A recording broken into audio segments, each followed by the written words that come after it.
This is the Northern Ireland Assembly Committee Room 30. This is the Northern Ireland Assembly Committee Room 30.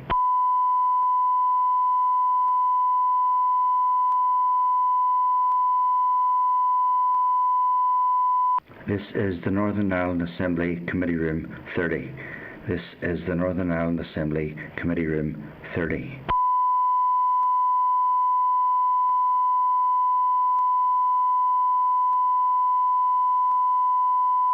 This is the Northern Ireland Assembly Committee Room 30. This is the Northern Ireland Assembly Committee Room 30.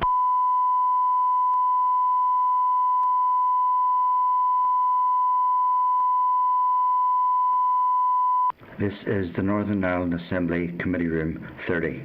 This is the Northern Ireland Assembly Committee Room 30.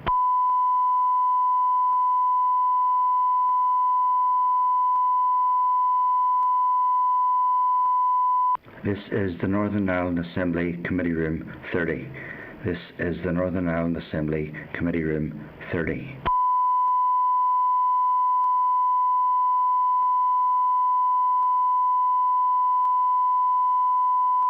This is the Northern Ireland Assembly Committee Room 30. This is the Northern Ireland Assembly Committee Room 30.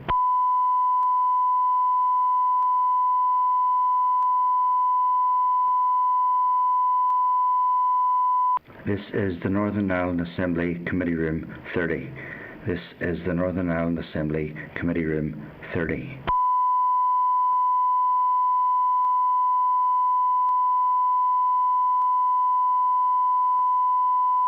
This is the Northern Ireland Assembly Committee Room 30. This is the Northern Ireland Assembly Committee Room 30.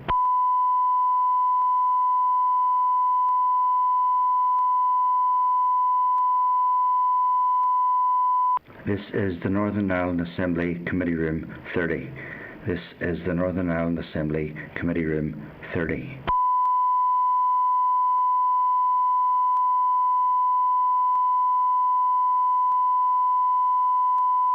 This is the Northern Ireland Assembly Committee Room 30. This is the Northern Ireland Assembly Committee Room 30.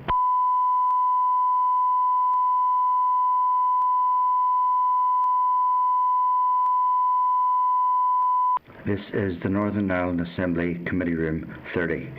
This is the Northern Ireland Assembly Committee Room 30.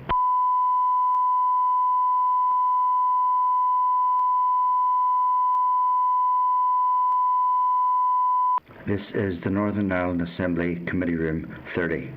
This is the Northern Ireland Assembly Committee Room 30.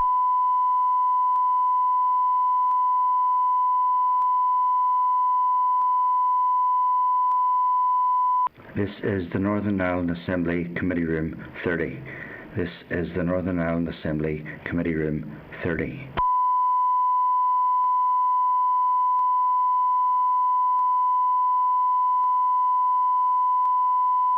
This is the Northern Ireland Assembly Committee Room 30.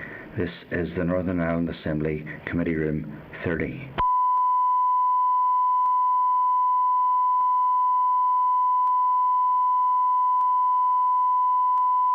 This is the Northern Ireland Assembly Committee Room 30. This is the Northern Ireland Assembly Committee Room 30.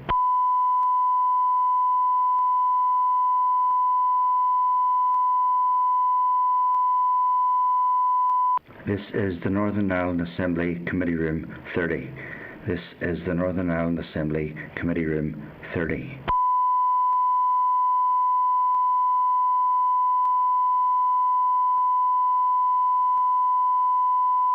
This is the Northern Ireland Assembly Committee Room 30.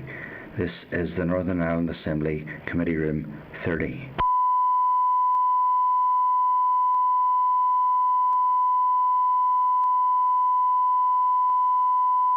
This is the Northern Ireland Assembly Committee Room 30. This is the Northern Ireland Assembly Committee Room 30.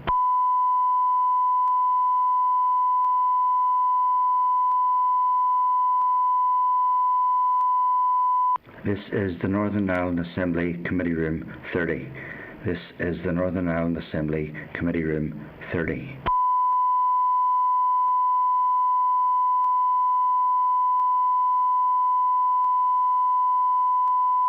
This is the Northern Ireland Assembly Committee Room 30.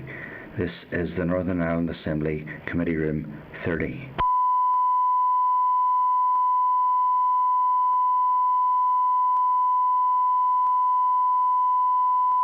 This is the Northern Ireland Assembly Committee Room 30. This is the Northern Ireland Assembly Committee Room 30.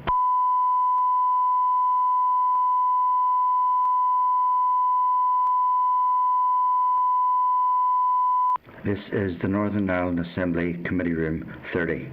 This is the Northern Ireland Assembly Committee Room 30.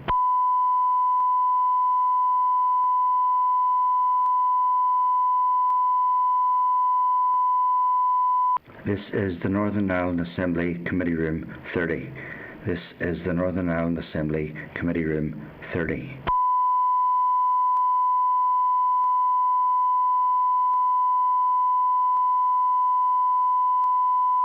This is the Northern Ireland Assembly Committee Room 30.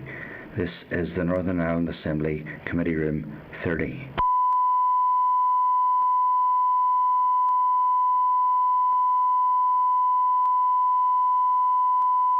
This is the Northern Ireland Assembly Committee Room 30. This is the Northern Ireland Assembly Committee Room 30.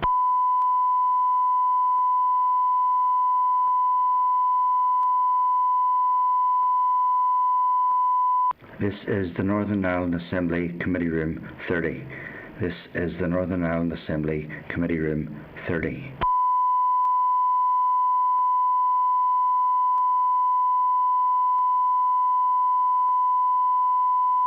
This is the Northern Ireland Assembly Committee Room 30. This is the Northern Ireland Assembly Committee Room 30.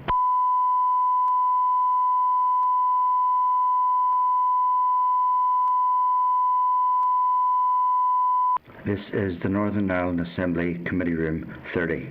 This is the Northern Ireland Assembly Committee Room 30.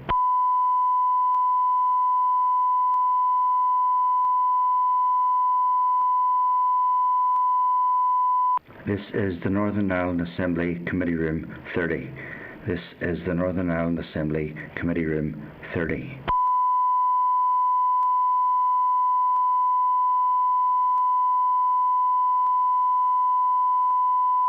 This is the Northern Ireland Assembly Committee Room 30. This is the Northern Ireland Assembly Committee Room 30.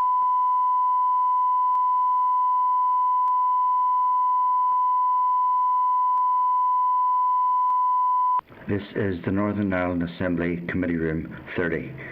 This is the Northern Ireland Assembly Committee Room 30.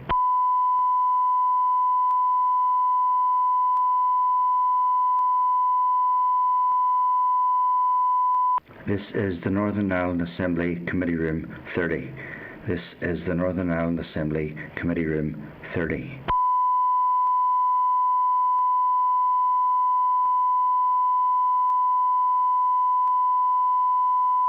This is the Northern Ireland Assembly Committee Room 30. This is the Northern Ireland Assembly Committee Room 30.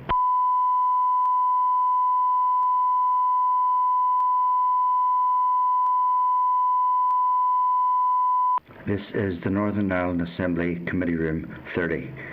This is the Northern Ireland Assembly Committee Room 30.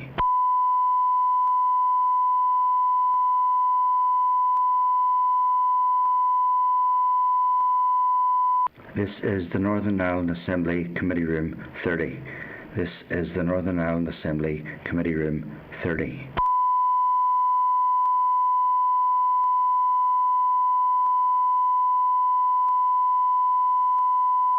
This is the Northern Ireland Assembly Committee Room 30. This is the Northern Ireland Assembly Committee Room 30.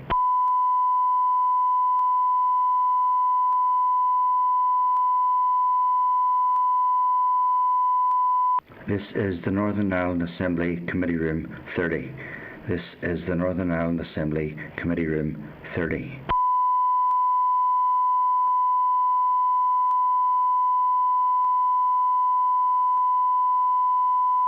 This is the Northern Ireland Assembly Committee Room 30. This is the Northern Ireland Assembly Committee Room 30.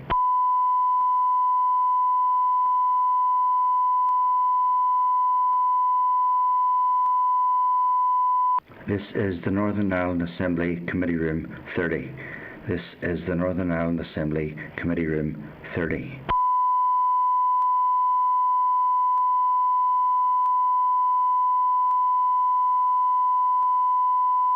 This is the Northern Ireland Assembly Committee Room 30.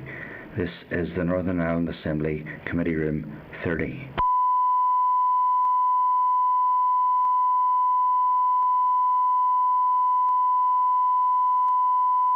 This is the Northern Ireland Assembly Committee Room 30.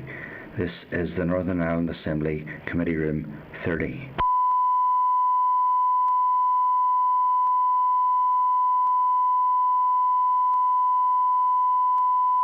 This is the Northern Ireland Assembly Committee Room 30. This is the Northern Ireland Assembly Committee Room 30.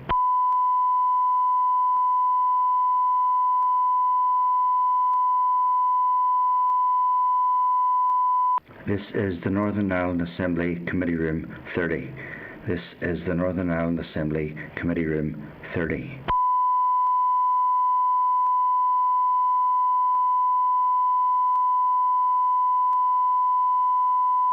This is the Northern Ireland Assembly Committee Room 30.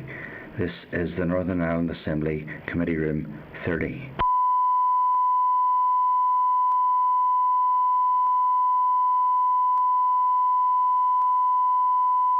This is the Northern Ireland Assembly Committee Room 30. This is the Northern Ireland Assembly Committee Room 30.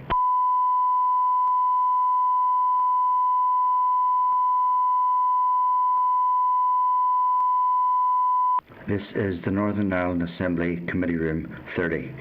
This is the Northern Ireland Assembly Committee Room 30.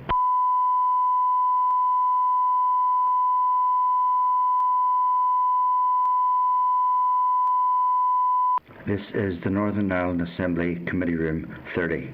This is the Northern Ireland Assembly Committee Room 30.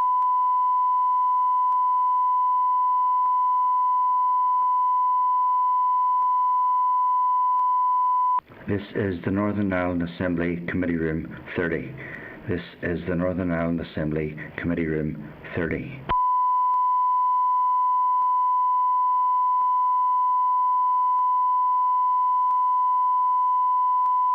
This is the Northern Ireland Assembly Committee Room 30. This is the Northern Ireland Assembly Committee Room 30.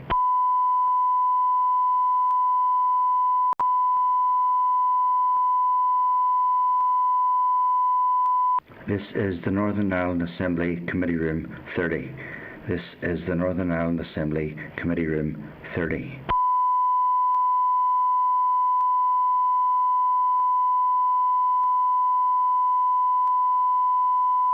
This is the Northern Ireland Assembly Committee Room 30.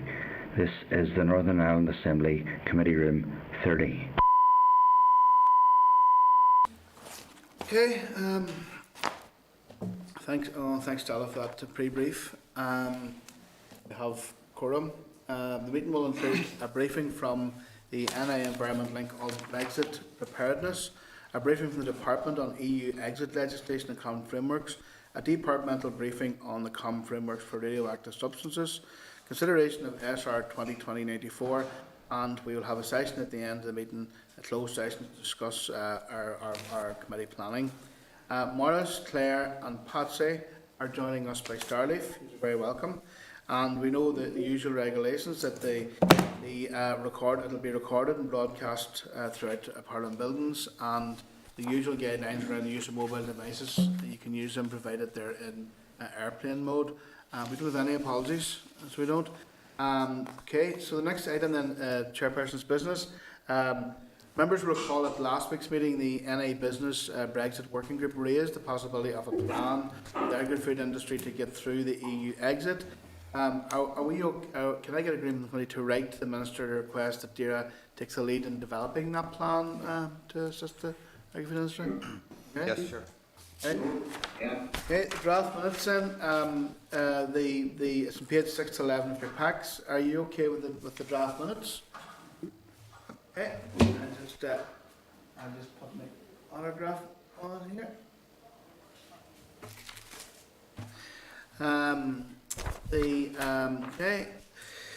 Matters rising. The correspondence from the Minister at pages 13 to 14 regarding the Cranswick Country Foods in Collibaki. Members will recall that this was an issue that arose during recess and involved the temporary closure of Cranswick Country Foods in Collibaki due to an outbreak of COVID-19 among the staff. A letter had issued to the Minister regarding an urgent response and asked him to indicate what steps have been taken to ensure that pig farmers are not adversely impacted due to the closure of the plant. I'd also asked for details of any health and safety measures planned to ensure that staff in the food processing industry are protected from any potential outbreaks. Are members any comments on the response from the Minister? It's at page 13 to 14. Mr. Chairman, I think it is good that the factory has got up and running again. It's clearly a backlog of pigs on the farm, and that will be an issue for some time to come. And it's an issue probably that the processors will have to look at closely, because it is a real issue. Yeah, absolutely. And something you'd raised as well, Rosemary? Yeah, that's something I was concerned about, was the backlog of pigs.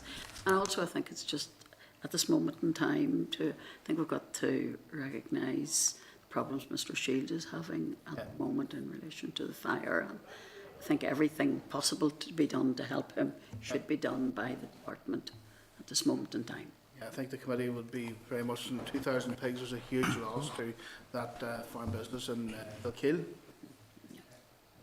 Looking in, John? Chair, yes, and thanks for that. And take on board the content of the letter. This was raised in the chamber as well, as you and colleagues will know. The one bit of detail that I think we don't have, and it's very relevant to this and for confidence in this going forward, is as well as the actions that have taken place thus far and plans to liaise between the department and other agencies going forward also, is there a forward planning in terms of the inspection regime that we should perhaps look for more information on? Okay. Can we do that, and can we maybe bring out the Minister as well? And also your comments as well, Rosemary, can we include that in response as well in terms of Mr. Shield's business? Okay. Okay, thank you. The next item we have here is an oral briefing from the NI Environment Link. There's a memo from Stella on page 16 to 21 of your packs, and a briefing from the NIEL at pages 22 to 47. And there is some suggested information tabled papers at page 3. And I'd like to take this opportunity now via Starleaf to welcome the Sean Kelly, the Parliamentary Development Officer of NIEL, John Martin, the Head of Policy and Advocacy, RSPB, Rebecca Hunter, Chair of Marine and Fisheries Group, also Wildlife Trust, and Diane Ruddock, External Affairs Manager of the National Trust. And I'd like to give this opportunity for the representatives to begin their presentation. Okay, thank you very much, Chair. Can I just check that everyone can hear me okay? So, sorry, thank you, Chair. It's Sean Kelly here from Northern Ireland Environment Link. Yeah, just to begin, thank you, Chair, for your welcome this morning, and we'd like to thank the committee for the invitation to brief them on Northern Ireland's Brexit preparedness, certainly from our point of view, looking at environmental aspects. Just by way of background, if I may, Northern Ireland Environment Link is the networking and forum body for non-statutory organisations concerned with the environment of Northern Ireland. We have 65 full members and represent over 190,000 individuals, which I think you'll agree is a significant constituency within Northern Ireland. And our members manage a large land area, delivering a variety of benefits to society. And our members as such are involved in environmental issues of all types and of all levels, from local community to the global environment.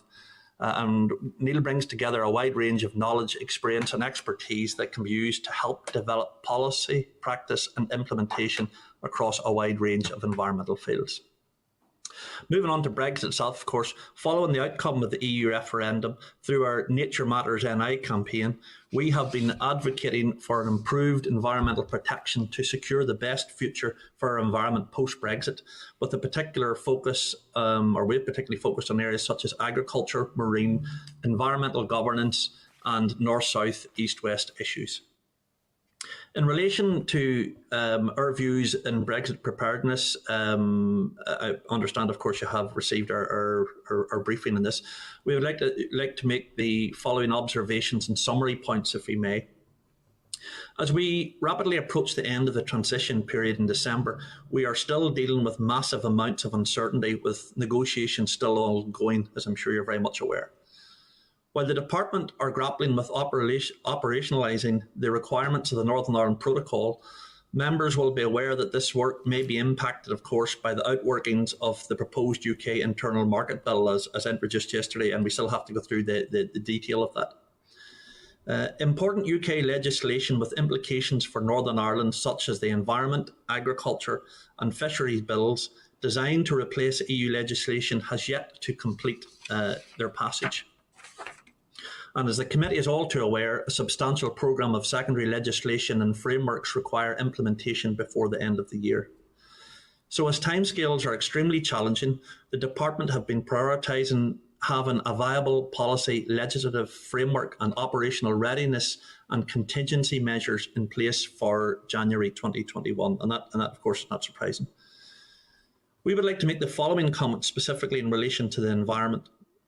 As part of the current draft withdrawal agreement, and in particular the introduction of the Northern Ireland Protocol from January 2021, we will find ourselves in a position whereby we will have a mixture of environmental laws and arrangements required by the Protocol, as well as retained EU requirements for areas not covered by the Protocol.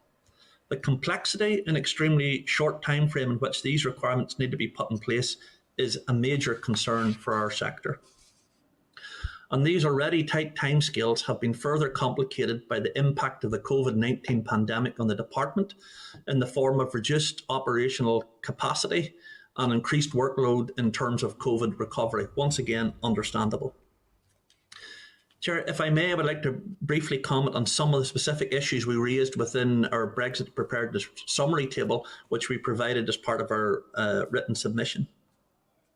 Firstly, in relation to the existing Northern Ireland Protocol, it has to be remembered that it only deals with environmental issues in relation to trade and does not cover a range of key environmental legislation such as the Birds and Habitats and Water Framework Directives.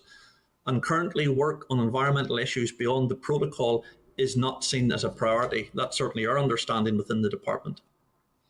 In relation to the UK common frameworks, to deal with common goals, minimum, maximum standards, harmonisation, etc. Whilst they could reduce the risk of regulatory divergence or a race to the bottom in relation to climate change, biodiversity conservation, etc., currently following a prioritisation process of the 18 DAERA Common Framework policy areas, the 4 which relate to biodiversity and natural environment are rated as low priority, while freshwater environment is omitted from the list altogether. In terms of the UK internal market, the white paper, as we haven't got into detail yet of the bill as published yesterday, has serious implications for the environment in Northern Ireland and across the UK. The white paper currently places the pursuit of frictionless trade above all other policy ambitions, including the government's own desire to achieve a world-leading environmental standards. We believe that all 4 UK legislatures must agree to non-regression of environmental standards as a common baseline, along with a shared stated ambition for environmental policy to be world-leading in its effectiveness, stringency and ambition.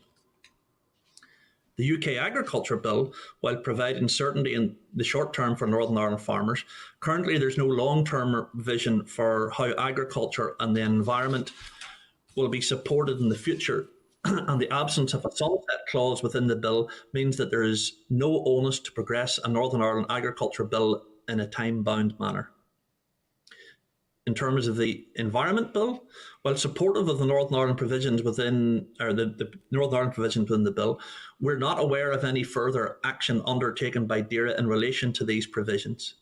We would very much welcome progress in relation to development of an environment strategy for Northern Ireland, commitment to establishing nature recovery targets in Northern Ireland in law, and commitment to non-regression environmental law in the bill, as well as progress on the design and establishment of an Office for Environmental Protection here. Finally, in relation to the UK Fisheries Bill, whilst we broadly welcome the Fisheries Bill as a piece of framework legislation which aims to deliver sustainable fisheries management alongside a healthy marine environment, despite the welcome ambition and additions the bill, we believe the bill falls short in delivering a legal commitment to the fishing industry. To conclude, Chair, whilst acknowledging the extremely tight timeframes, the potential implications from the ongoing political negotiations at the UK-EU level and local resource issues exacerbated by the COVID pandemic, we believe that significant and worrying gaps and delays are already occurring in a range of environmental issues. In terms of those needing addressed directly as part of the Brexit process, as well as those delayed due to the Brexit resource requirements, such as other important areas such as the ammonia, biodiversity strategies, progress in an independent environmental protection agency, and Northern Ireland climate change legislation, to name but a few. Chair, I think we'll conclude our introductory comments at this point, and myself and the panel will be happy to answer any questions you may have on the evidence we've provided. Thank you. Thank you very much for that comprehensive presentation. I suppose just want to pick up on a couple of points you made there. See, in relation to the protocol, you said that it only deals with environmental issues in relation to trade and doesn't cover key areas such as birds, habitats, or the water framework. Have you any assessment of the potential impact of the implementation of the protocol on those areas? Well, I think if in the panel I'll maybe want to comment here. My understanding, as I said, is that in terms of the protocol itself, my understanding is that it deals only, what's there primarily do is avoid a hard border on the island of Ireland. So therefore, issues in relation to water quality, etc., and birds and habitats, they don't see as that being something that necessitates action, because it doesn't mean there has to be a hard border to deal with these. But the problem we're having at the moment, because these areas are not included in the protocol, they're not deemed a priority at the moment, and I'm well aware of because of the tight timeframes, etc. We don't know currently how these things are going to be progressed or looked after, what standards are going to be maintained for environmental protection in these areas. Both within Northern Ireland, and of course a lot of these issues to do with birds, habitats, water, etc., have important cross-border issues as well. We are not aware as a sector of any negotiations or developments in those areas at all, and how they plan. I mean, it could be a case of business as usual, but we don't know necessarily what that means, and what does that mean in terms of environmental governance in relation to these matters. So we're just at the moment in a state, we're not aware, as I said, of how these things are being progressed. I'd maybe just come in there as well, and the protocol includes 18 pieces of environmental regulations or directives that would apply to Northern Ireland going forward if the protocol is implemented. So those bits of legislation include things like invasive species regulation, illegal timber regulation, trade in wild species, etc., etc. So there's a range of things that will apply as a result of the protocol, and I guess we are reliant on the institution of the EU for us to be able to comply with those, because at the minute in Northern Ireland those already do cover NI, so we would like to think there was sufficient environmental governance in place to cover those things that are already existing. I suppose our concern is that there are major gaps within that list. So we would have liked to have seen the likes of the Birds and Habitats Directive, the Water Framework Directive, and other important pieces of legislation continue to apply in Northern Ireland as a result of the protocol, but they currently don't. Now, a lot of that legislation, that EU legislation, was lifted and dropped into the EU Withdrawal Act, and then they said they would, get around to developing equivalent legislation in the UK to help deliver from that point of view. I guess the major challenge for us in Northern Ireland is with the border with the south. We share, for example, some protected areas. So we have boundaries which go from Northern Ireland into the south and vice versa. And some of those boundaries are European designated sites under the Birds and Habitats Directives, for example. So we face kind of a situation where they're managing for a protected site on one side of the border, using the European designations, and then on the other side of the border, they're using whatever designation I guess they create as a result of leaving the EU. Our concern is that if those designations don't apply, a lot of our European designated sites aren't underpinned by local ASSIs, so areas of special scientific interest. So again, there's a governance gap there for Northern Ireland in comparison to other parts of the UK. So as Sean says, yeah, there's 18 bits of environmental legislation, environmental directives that apply as a result, but there are huge gaps, and at the minute we don't have the legislation to be able to fulfil those gaps in Northern Ireland as it stands. Chair, thank you, John. Chair, if I may just come back in there briefly as well. My understanding, because of those areas that are not part of the protocol that John has outlined, once again, Birds, Habitats, Water Framework Directive, my understanding is that they have to be, or that's now the responsibility of bilateral discussions and agreement between the UK government and the Republic of Ireland government, and of course, given North-South Ministerial Council is the role of the Northern Ireland Executive as well. But so the arrangements for those areas are responsibility basically for the two member states, if you wish. Well, no longer one member state, but for the UK and Irish government to discuss how they're going to work these areas out and cooperate in the future. And I'm not sure that any of those discussions have happened yet. Okay, open here. Okay, I suppose that one other thing, and I know it's maybe too early for a full assessment, but have you had any chance to consider the impact of the internal market bill? Although I know it was only published yesterday, but have you any emerging views, or have you had a chance to look at that to see is there any perhaps impact for the environmental issues? Well, in relation to that, as you say, we haven't had a chance to go through it yet in detail. Of course, my understanding is that a lot of it has implications, obviously, for the withdrawal agreement on the Northern Ireland Protocol. But as John has already mentioned as well, some of the environmental aspects are covered. There's only a certain number of environmental aspects covered by the protocol. Other bits remain outside it. So we don't know what the implications for those are going to be. And of course, I appreciate it makes it very difficult, particularly for the department as well, is because this bill was introduced yesterday.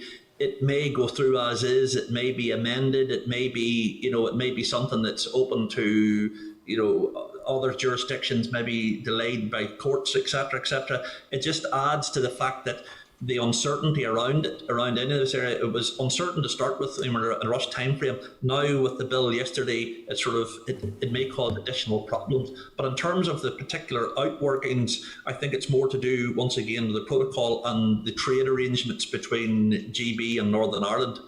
So it has implications in some areas, but we can't say yet exactly to what extent that will be. Okay. Thank you very much. I'm going to just move around the other members. Now, the first on the list here is Rosemary. Yeah, thank you. Thank you very much for your presentation.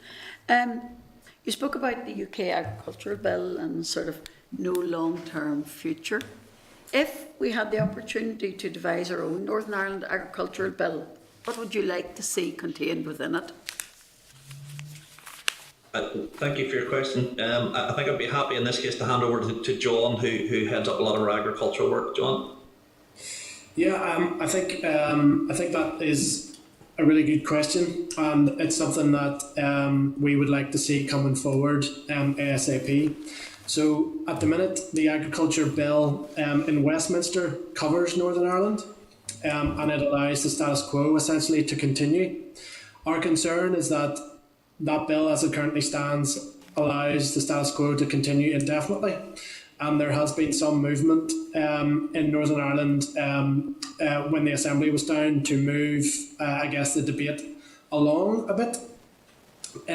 Our concern is that farmers are facing a significant amount of uncertainty at the minute because they don't know when a change is going to come.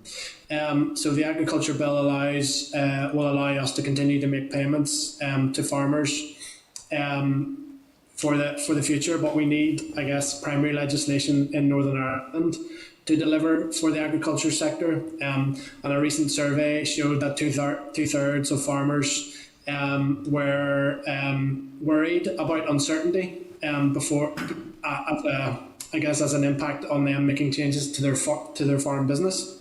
So in terms of what the future looks like, we would like to see farmers incentivised for the delivery of environmental public goods.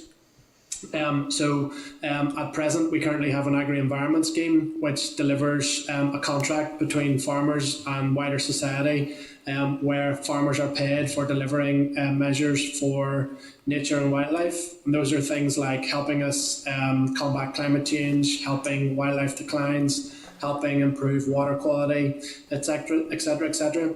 But we don't feel like there's enough funding within that at the minute. We would like to see the majority of funding moving towards that public money for public goods delivery for the agriculture sector in Northern Ireland, so that they can be appropriately funded for the public goods that they provide to society. They obviously have a role within food production as well. So obviously that is going to continue, but we would like to see a better focus on profitability as opposed to productivity, where profitability shows where farmers can make change to improve their bottom line in terms of finances, where productivity has got us into the situation where we are now, where we have a lot of associated environmental problems as a result of intensive agriculture.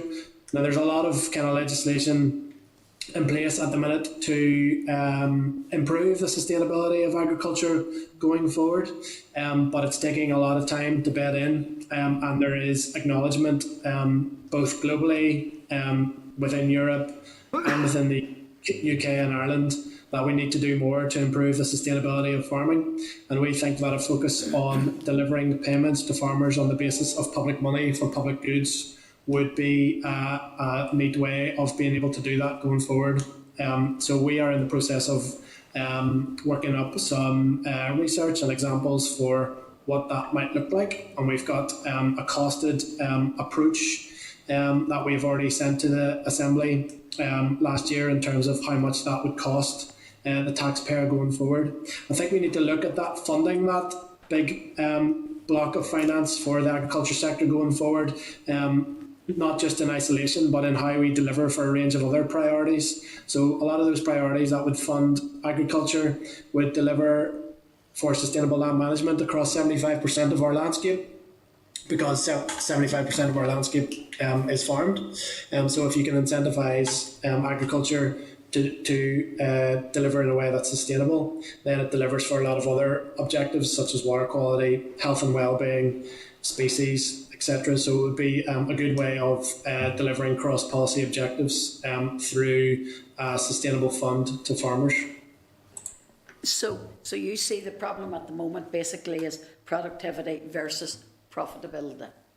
One against the other way and one up against the other. Well, I think there's an issue around sustainability.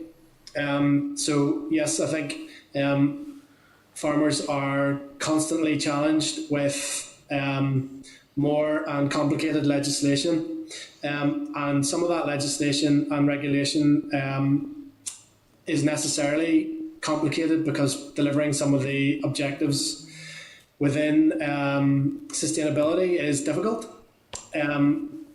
So I wouldn't necessarily say it's profitability versus productivity, but I think the agriculture sector could deliver more from a profitability point of view, whilst also delivering sustainability alongside it. Okay, thank you. John? Thank you, Chair. And can I thank the panel for the presentation today, of course, but also the work they are doing on these issues all of the time, and indeed on other issues. The presentation, I think, has clarified that there's already a delay in development and introduction of appropriate environmental policy and legislation in the Northern Ireland context. So I have to ask, would the panel agree that this problem is exacerbated quite a bit by the uncertainty and distractions of recent days, and could become, frankly, an absolute crisis if current negotiations between the UK government and the EU were to crash? And then we'd be left with a situation where this Assembly, the UK government, other interested parties would be preoccupied with, well, frankly, picking up the pieces. I think, thank you for your question, John. I think in relation to how best to sum it up, I think one of the problems that we'd said before at the outline, before the introduction of the recent bill, has been the fact that it's been, I know those people, particularly within the department, for example, have been working on the Northern Ireland Protocol and readiness, etc., getting ready, day one readiness and stuff, and having a viable product, so to speak. The problem has kind of been, as I know within the protocol, there's been some problems around even definitions within that, what it means.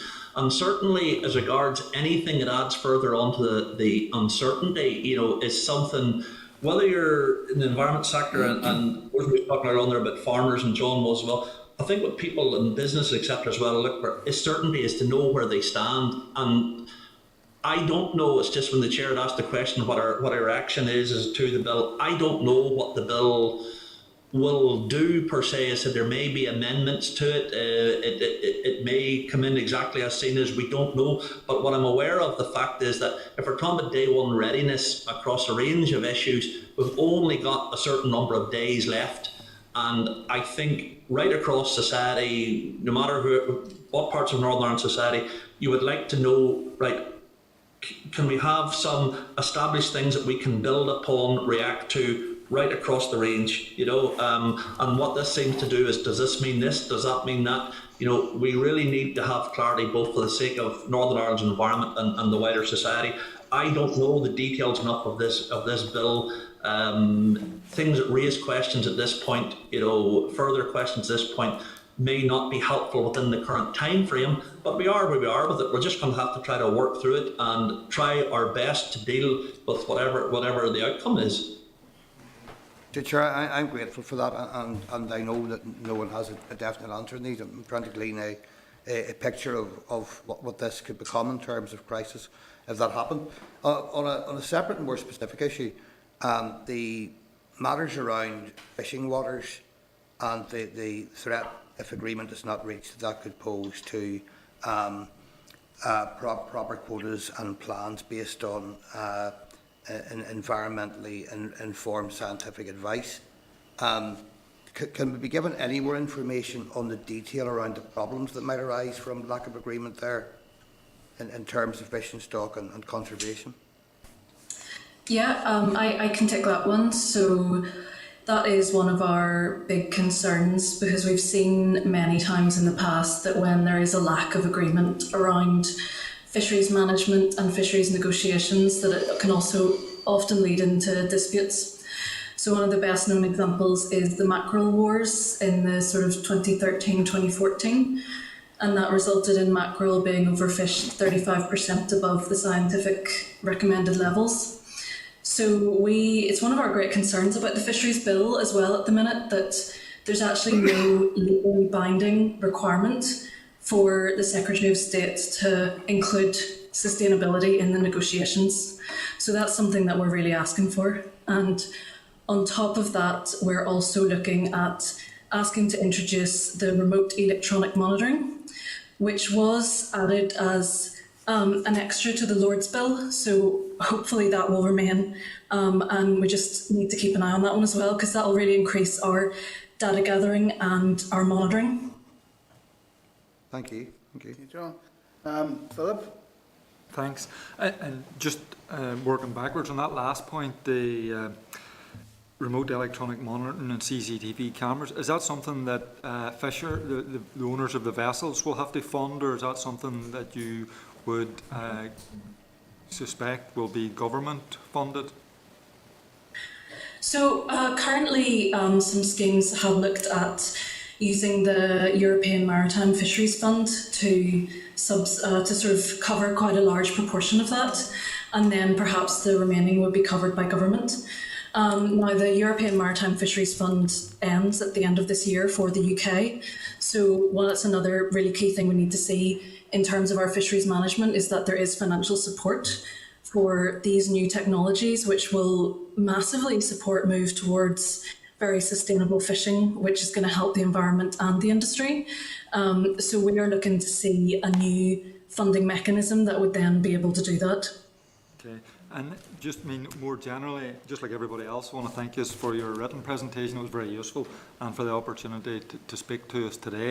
There's a lot of the issues that you have raised that individual members of the committee and the committee as a whole would agree with and have been actively pushing. The issue of non-regression and environmental standards is something that the committee had mentioned in terms of our own contributions to the bills. The lack of progress, I suppose, on an EPA and a Climate Change Act, and maybe clarity on the Office of Environmental Protection. You are kind of putting down the delays in those to Brexit preparations and people working elsewhere. I suppose personally I would think that in some of those cases it's actually maybe a lack of drive from the Minister that's actually the result or the reason why. We don't have more progress in those. The issues of the sunset clauses and asking for our own environment and agriculture bills are something that the committee also advocated. So, I suppose what I'm getting to is there's a lot of stuff that yourselves and the committee would agree on. It's how we actually bring those to bear. Have you used any specific asks for the committee in terms of trying to take some of this stuff and your concerns forward? We will be meeting as we do the officials and the ministers, and we raise most of these things on a regular basis. But over and above that, is there any specific asks that the link would have for the committee?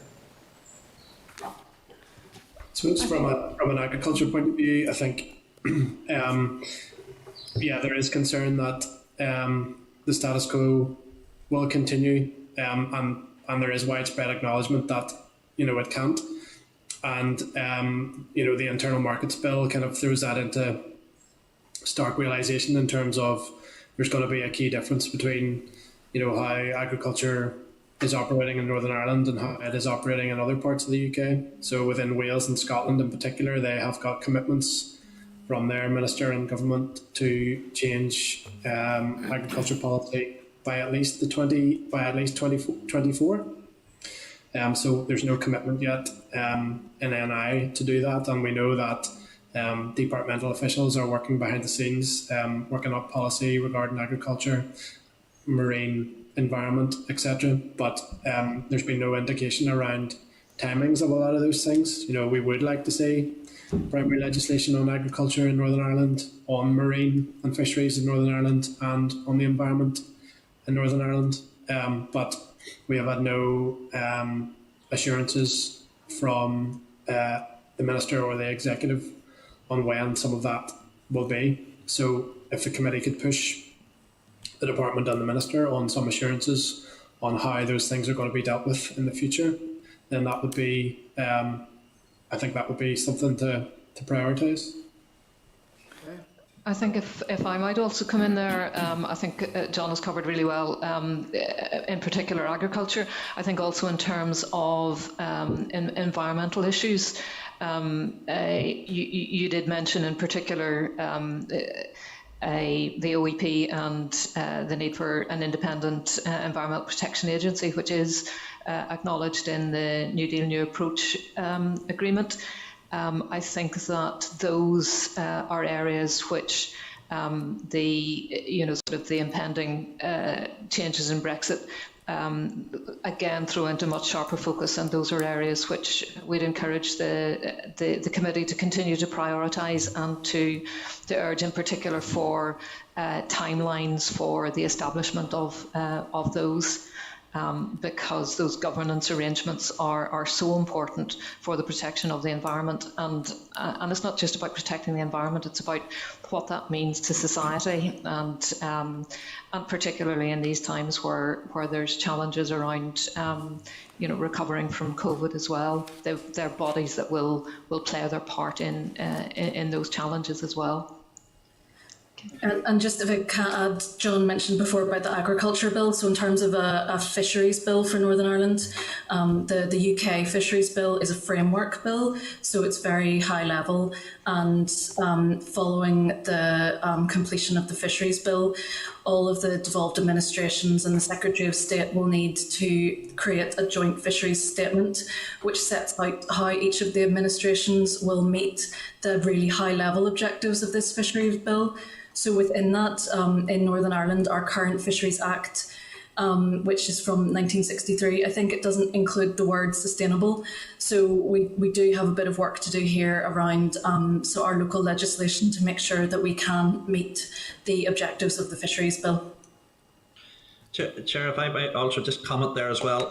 I think there's a number of things that just occurred to me, headlines in terms of help would be, is that, first of all, in terms of resources, I mean, as you yourselves, as the committee will be aware, the department have had an extra large workload in terms of Brexit, in terms of what that means for agriculture, environment, etc. And I do know from our interaction with DAERA, they're pretty much flat out.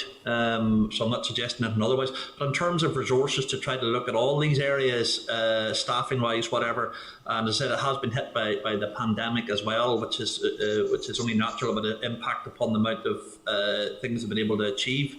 To me, and you mentioned earlier on as well, one of the things, whether you're talking about protocol or beyond the protocol or north, south, east, west, whatever, I think there's a degree of comfort could be gone from, at least if we were able to achieve something in relation to non-regression. It doesn't solve everything, but it is a degree of comfort.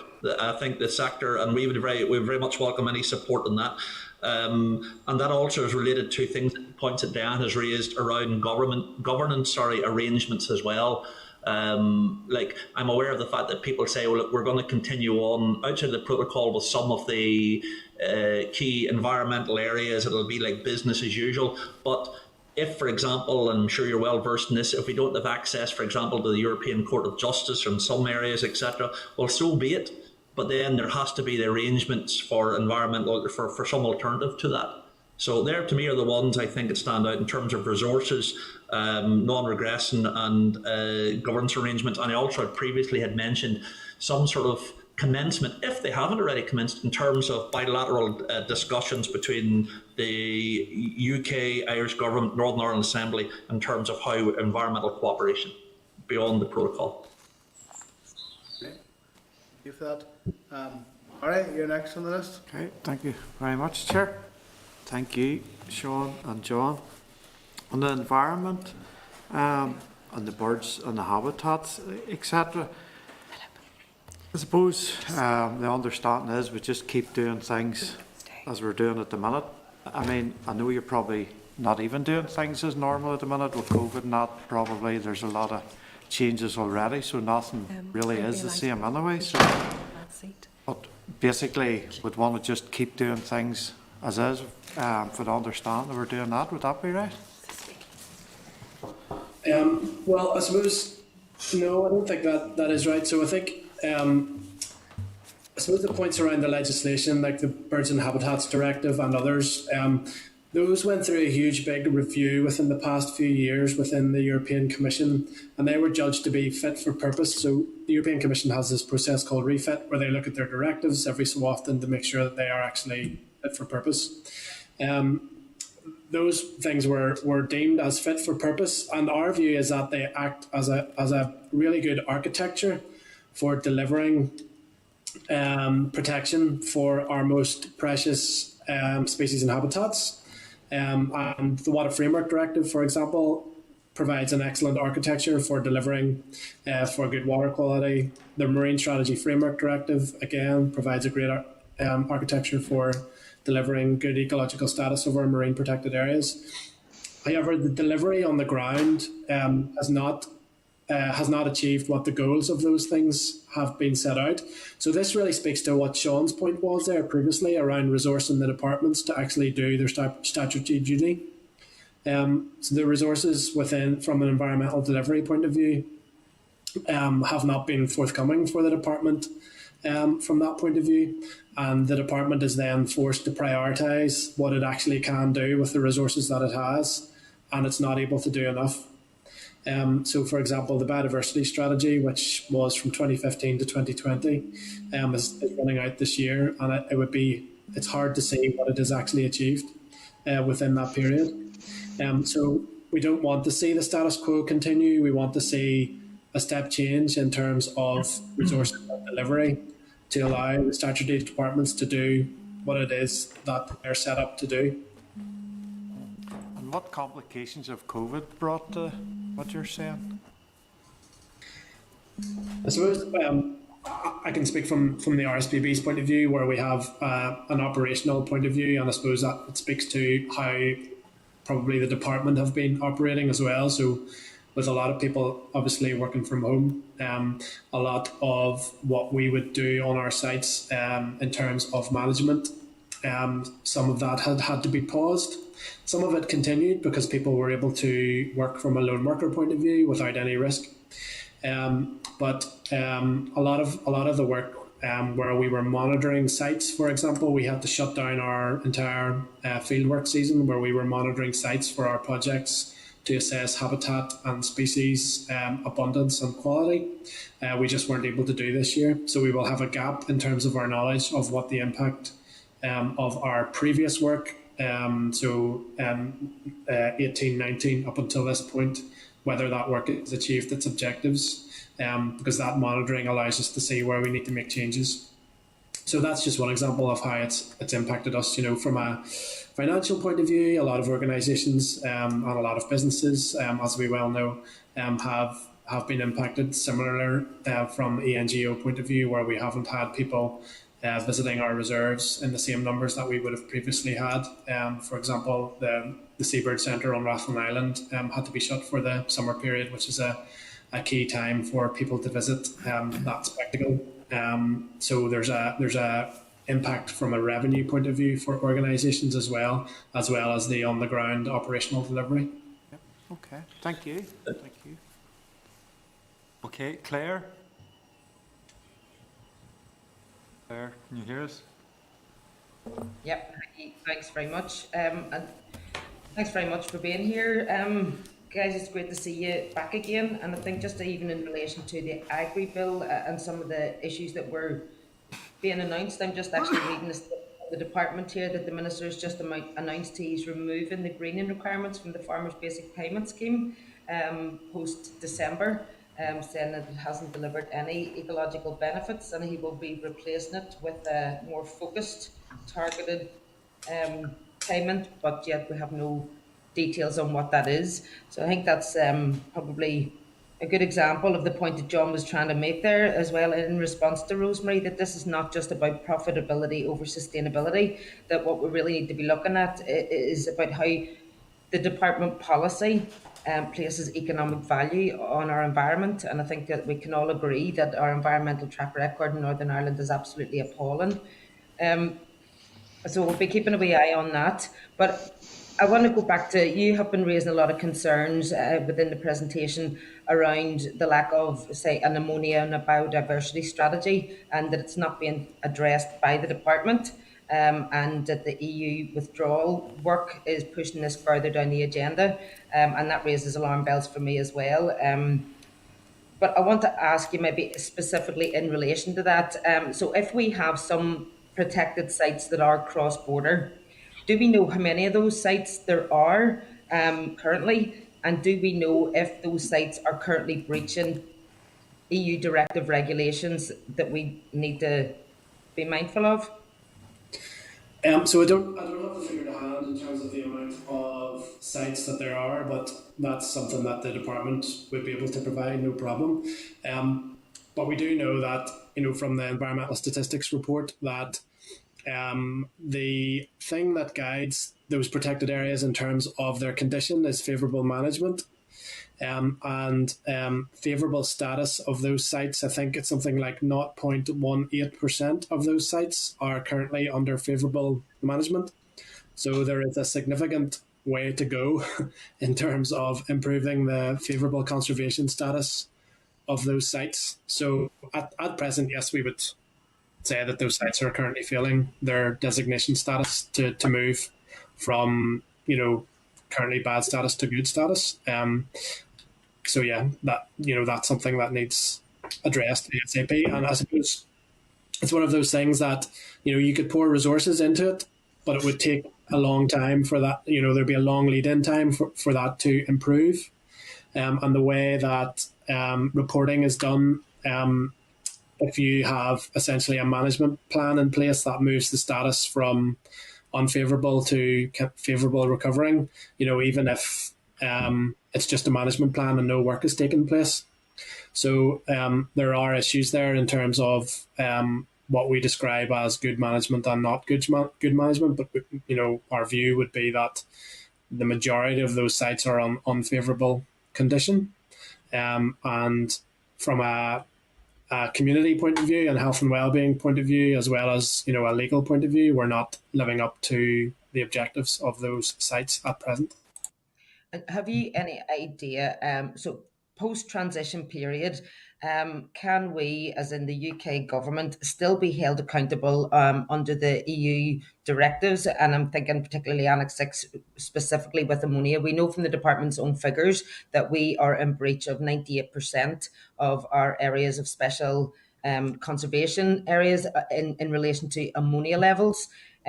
So in some cases, by over 300%, we're breaching those. So do you know or have any thought, post-transition, can we still be held accountable for breaching those while we're in that period? Or even after transition, where would the accountability for those breaches be held?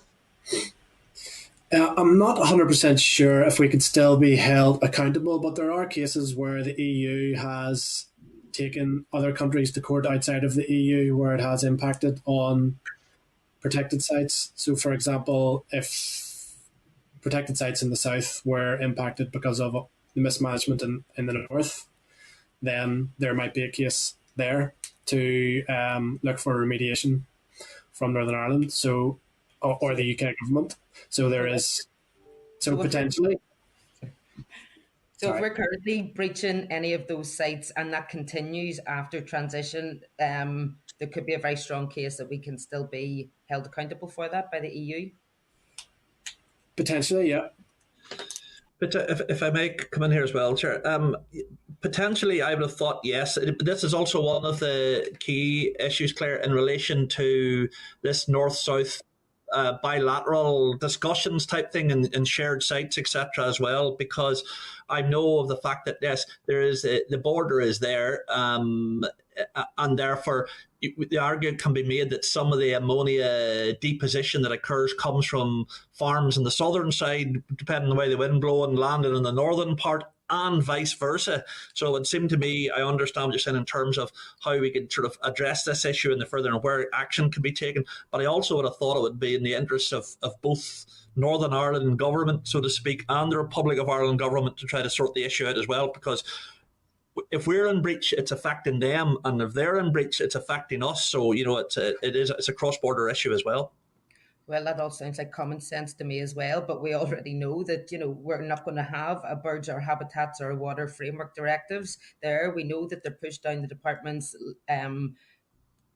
workload, and that they are critical, and that we're not doing very well there at the minute anyway. So we'll keep looking at it, but thank you. Patsy? Chair. Okay, can you hear me okay? Yeah, Patsy, loud and clear. Yep, okay. Thanks very much indeed, Chair, and thanks to the members. It's good to see them again. I'm kind of trying to work through the elements of where we are at the minute, right? And I don't expect you to be legal experts or anything like that about the quagmire that we're in at the moment over this internal market bill, the implications of it. Now, I'm thinking through, for example, the likes of, and John referred to it there, the cross-border issues, say, for example, river basin management, fracking, those issues. And they're just but examples of where the EU allowed compliance of standards, enforcement of standards, and encouragement of good environmental standards, and indeed other things in this case. Now, I'm working through the situation at the moment where, from Minnie's perspective, the British government has just looked at the protocol and is just trying to run a cart and horses through it. And as you know, part of the agreement, the withdrawal agreement, was that in the absence of an agreement, an actual agreement, a no deal scenario, that we would stay as is. However, has anyone thought through if the British government so non-compliant with an agreement that is just recently signed and that they agreed to adhere to, that in fact there would be repercussions for compliance with other aspects of that agreement, such as adherence to proper standards, and that the implications of, as we need to have there, for non-regression on environmental, food and other standards may just be cast to the wind. So that might be a personal view, but these are questions that I certainly are running through my head at the moment as to where the direction of the British government is taking us and to where we could wind up. So have you any ideas just as to the what ifry, the legal implications of where we're going at the moment due to the internal market bill, and how that could affect standards within the North, particularly whenever there hasn't been a commitment, a legal commitment to non-regression?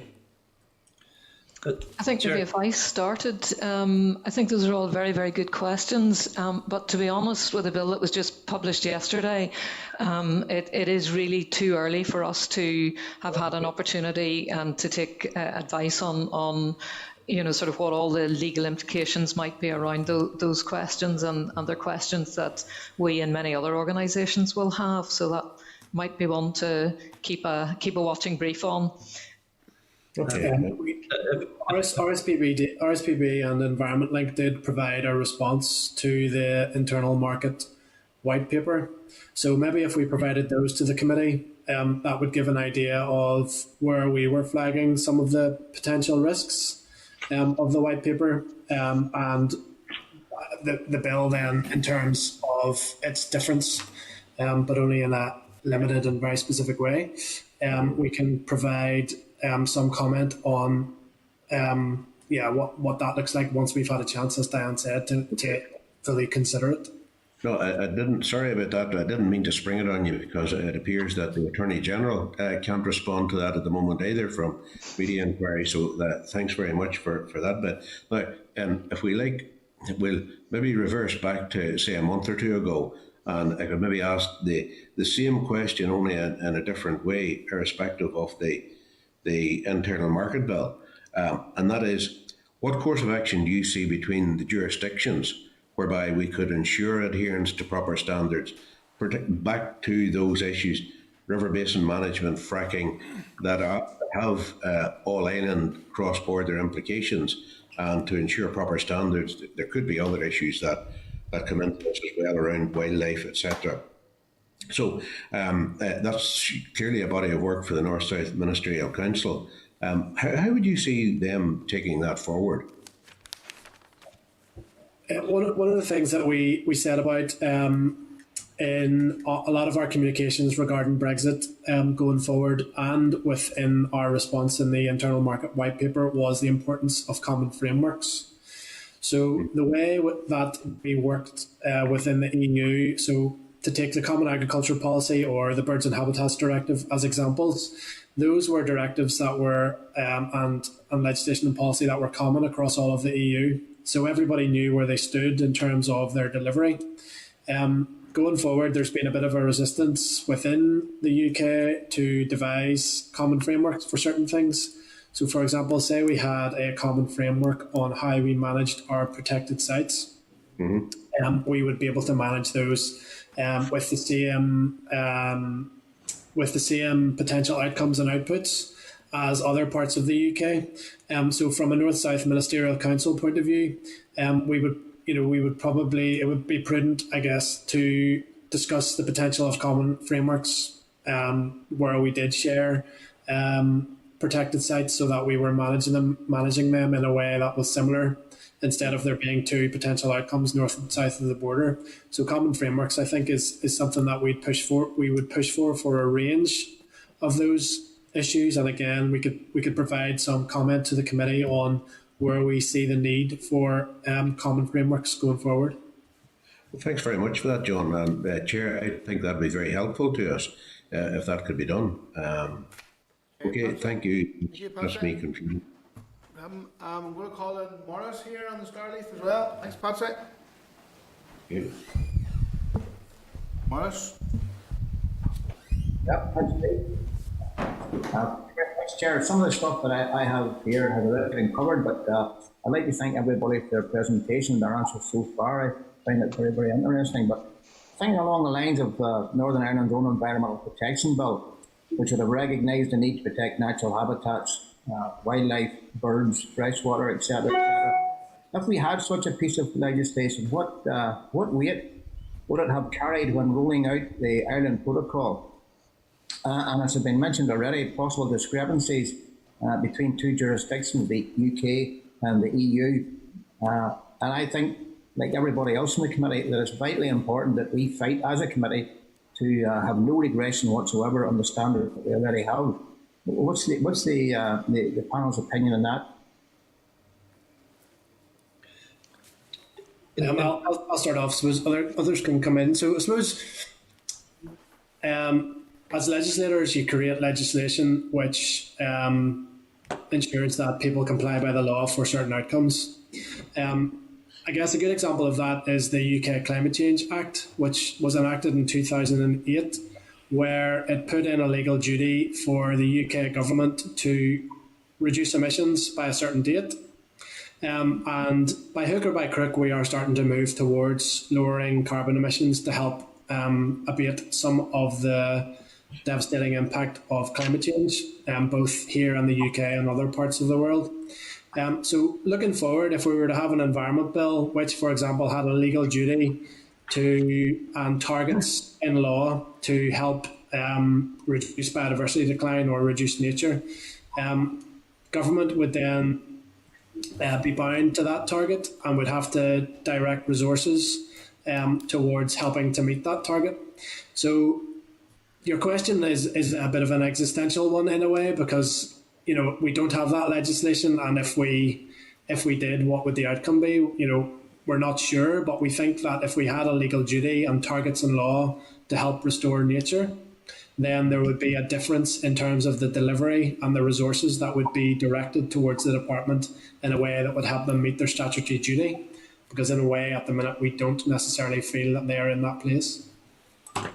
Chair, if I can just come in there too. Yeah, totally in agreement with John. I think in terms of, we would very much want an environment bill or environment strategy for Northern Ireland. But as John says, part of the problem, I think, is we have a sustainable development strategy. It's been around for years. We've also had a biodiversity strategy as well. Unfortunately, these strategies haven't achieved a lot because unless, as John says, there's some legal footing for targets have to be met, resources tend not to go that way, and then they remain a wish list. What we're trying to achieve with these strategies is a wish list.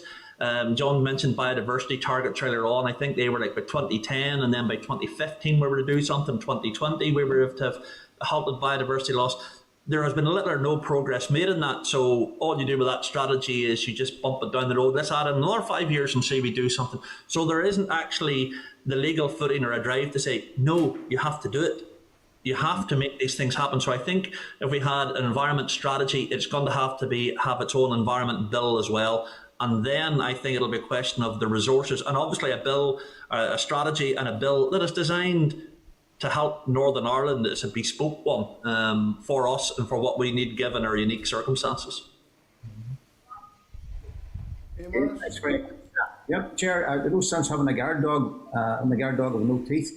So I would agree with that there.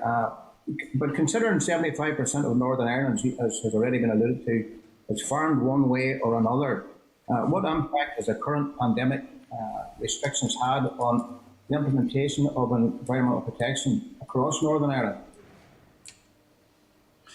Well, Chair, just in response to that, if I can, I think, and it's something I would pay tribute to the department in terms of response to COVID-19 and what they've been trying to do with it. They have engaged and included themselves in the environment sector in discussions around how the agricultural industry, right through from farmers, producers, the various, the dairy and beef, milk sectors as well as to food standards agencies, etc. as well.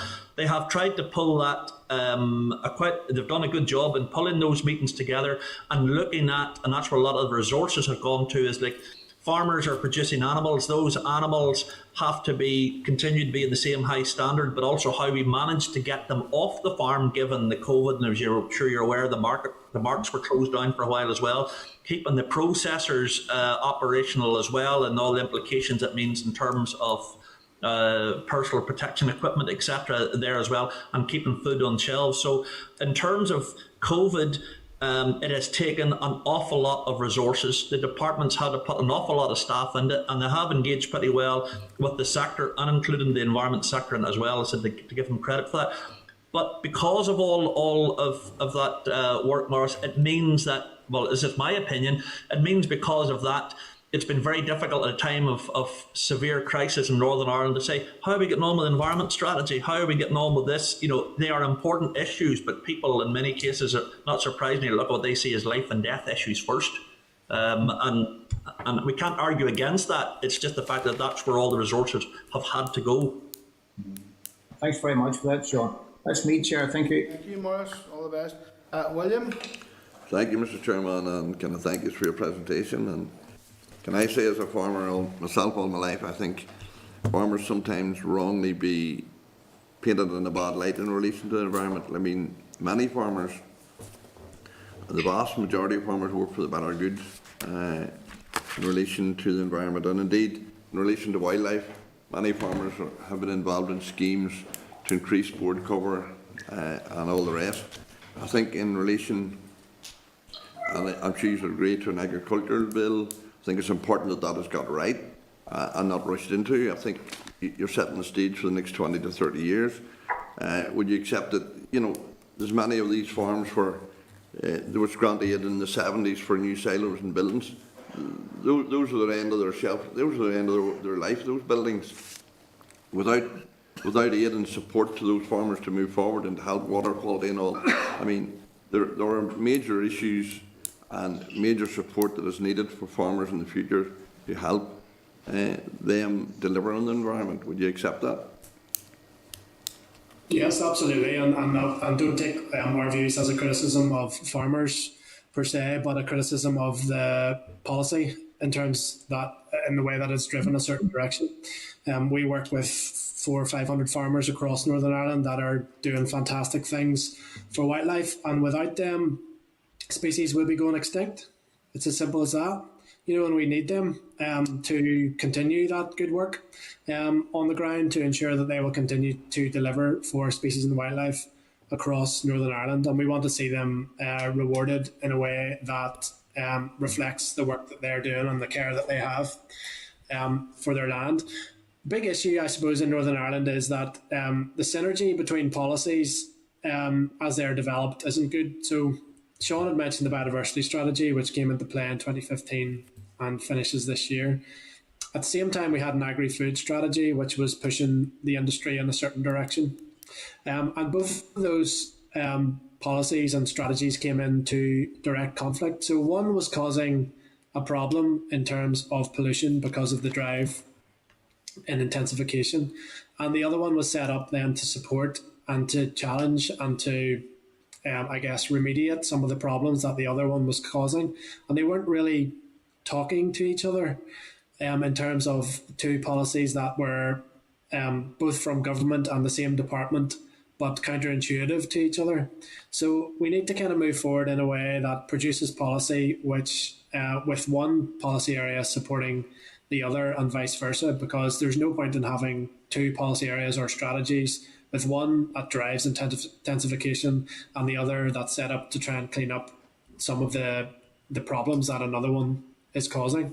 So I think moving forward, absolutely, we have to get it right, and it is going to dictate how agriculture is going to deliver for people and wildlife in Northern Ireland probably say for longer than the next 30 years, because we've been in the cap for the past 70 years or more. So we need to be thinking, long term in terms of how we develop future policy in a way that delivers for agriculture, for nature and wildlife, and for the public, because at the end of the day, it is public money. In relation to ammonia levels, you would accept that ammonia levels in Northern Ireland are high, and it's vital that they're reduced, but ammonia levels actually today are lower than they were in 1990. But I mean, there are strategies, there are things that can be put in place that would drastically reduce ammonia levels, and I think it's important that they're brought to the forefront. And I mean, spreading slurry, for instance, by injection or trail and shoe will reduce ammonia levels by something like 30% in relation to that. So there are things that can be done to reduce those levels. You would accept that? Yes, Sorry, I was going to say, yes, I would accept that as well. I know I had mentioned the fact that in my presentation that we're delayed, we're a bit behind in terms of an ammonia strategy. In relation to that, I'm aware of the fact that I think it's next week that the department are running a couple of webinars on where they're hoping to go forward in terms of addressing the ammonia issue. So I'd certainly look forward to seeing what those proposals are. I know the department have been engaging with farmers and the environment sector as well, and we've all put forward suggestions in terms of how the problem could be looked at. So hopefully in the next week or so we might get some sort of a bit of future direction on how we deal with the problem, because it is a problem and it's something we have to deal with, and we have a legal requirement to deal with it. And it's something I understand that is causing great concern right across both farming and environment and everyone else. And everyone recognises that, and also the fact that we have to find practical and useful ways to deal with it. Okay, William. Okay, so that is all of the members. All of the members have their speakers and asked questions, and I want to thank all of the panel here from NIEL for your contribution today. Very thorough answer as well. So that will conclude. Again, well, thank yous for your attendance today, and good luck. No doubt we'll be in contact with yous over the course of the next number of months as we roll out our programme. Okay, thank you. Now, we'll move on now. Thank you.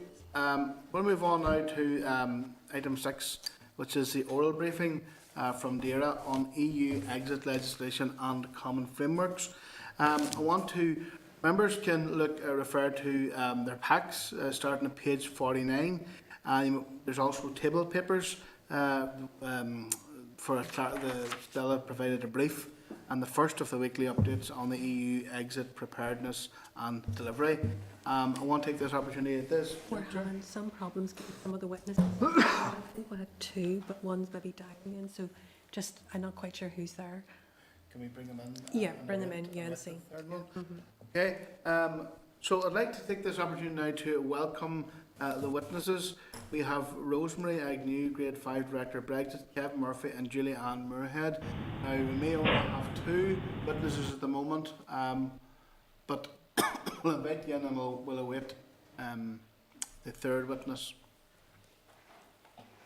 Okay, Chair, this is Rosemary Agnew. Thank you very much.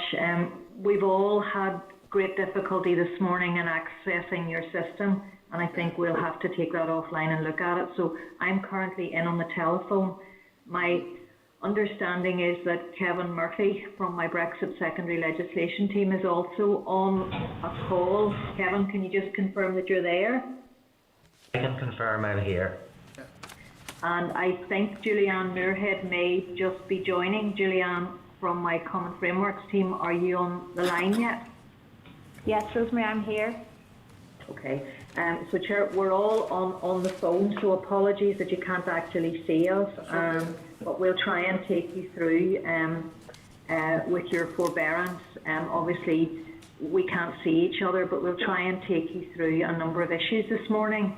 And if with your agreement, I would like to do a sort of a short 10 or 12 minute presentation, and then I'm happy to take a number of questions. That's that on, Rosemary. Okay.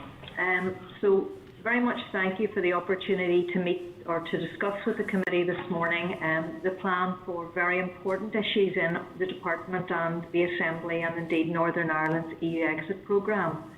We're at a very huge critical stage, as all of you will be very much aware. At the outset, I want to acknowledge that we have been late as a department in providing EU exit papers to the committee over the last 2 weeks. That has been very much due to internal processes, to senior staff and Minister being on leave. And I would like to assure the committee that I'm working hard with our Assembly Support Office to address the timeliness in the provision of papers moving forward. And I've had discussions directly with Stella in that regard. So I'm really asking for your forbearance over the next few days just to resolve all of those issues and provide those papers in a more timely fashion.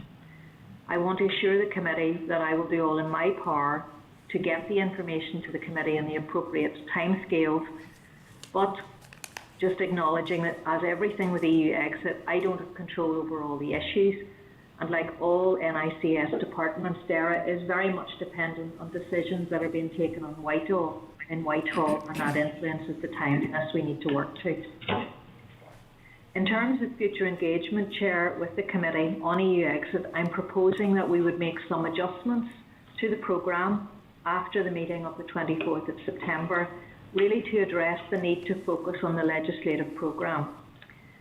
I'm proposing today that we would provide you with an update on related thematic areas. For example, when we would come to talk to you around waste, we would do that in conjunction with the legislation that needs to be made around waste and the need for you to consider and to scrutinise that legislation.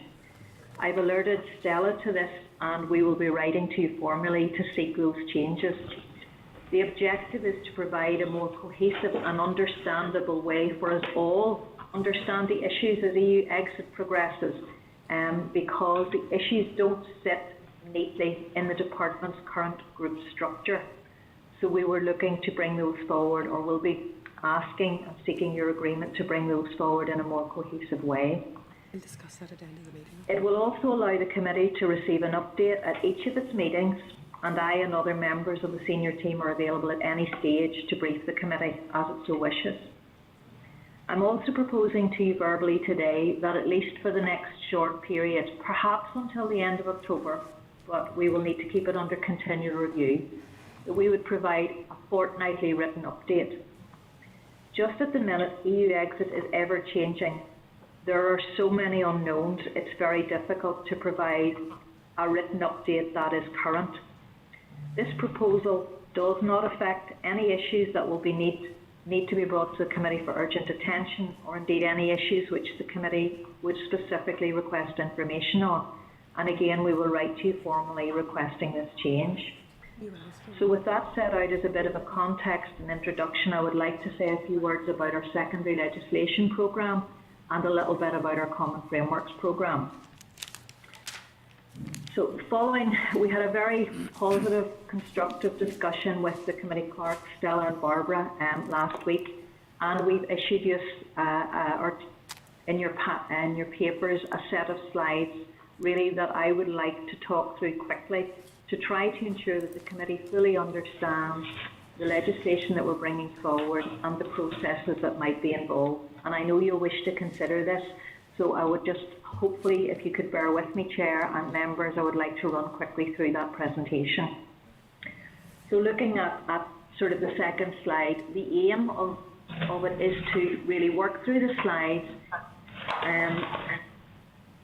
and provide you with an overview of DERA's preparation for drafting and laying of the necessary secondary legislation, both at Westminster and in the Assembly, to briefly outline the key elements of the secondary legislation planning, to highlight the significant volume of legislation that we all need to progress or deal with or consider, the key dates and the processes which could be adopted with your agreement, and to ensure our Minister can offer consent really to Whitehall departments in respect of the UK-wide SIs with devolved consent to Northern Ireland, if that is the position that we arrive at following your scrutiny and his consideration.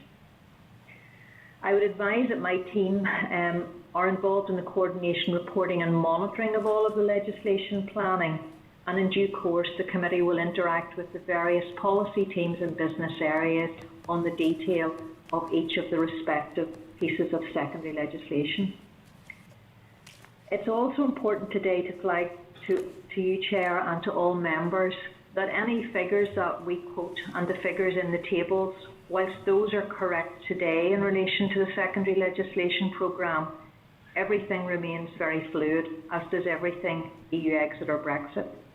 Changes are regularly occurring due to pressures on parliamentary time and decisions that are being made in Whitehall, or decisions that will jointly be made between the UK government and the EU.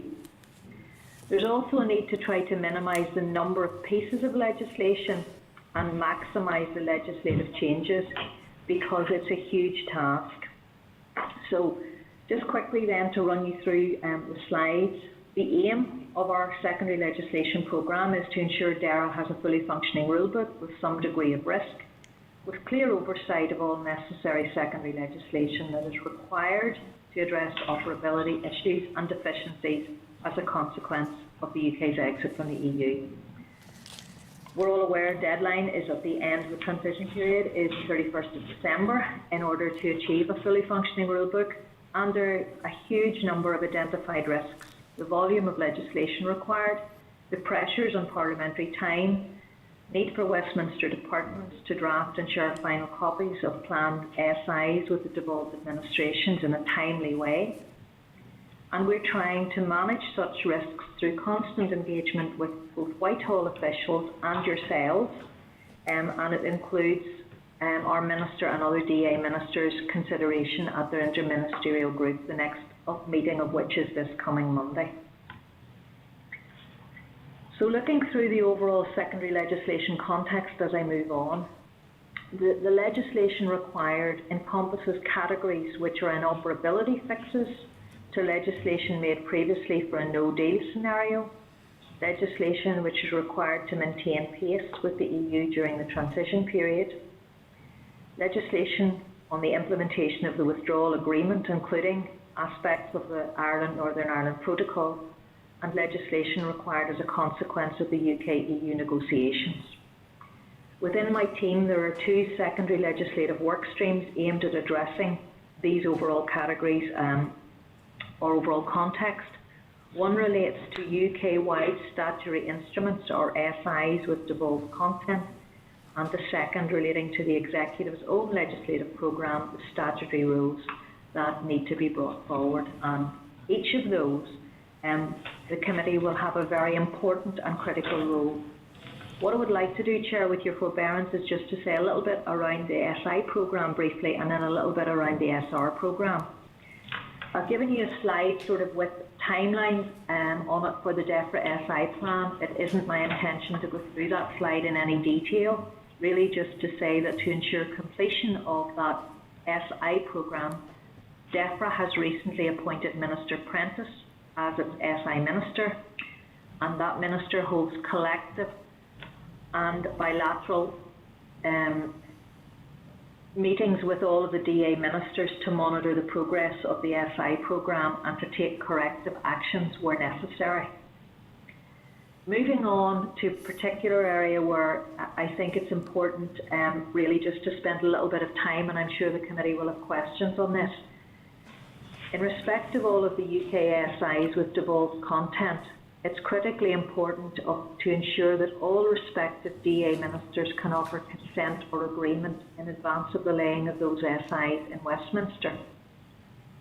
I've given you a definition of consent in one of the slides, and really I want to work through the priorities that have been proposed across the Northern Ireland Civil Service for dealing around those consent processes.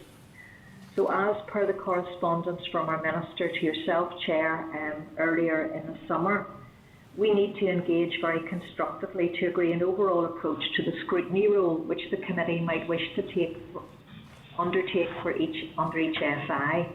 And I've gone through this in some detail with your clerk, so hopefully you'll have an opportunity to consider this later today.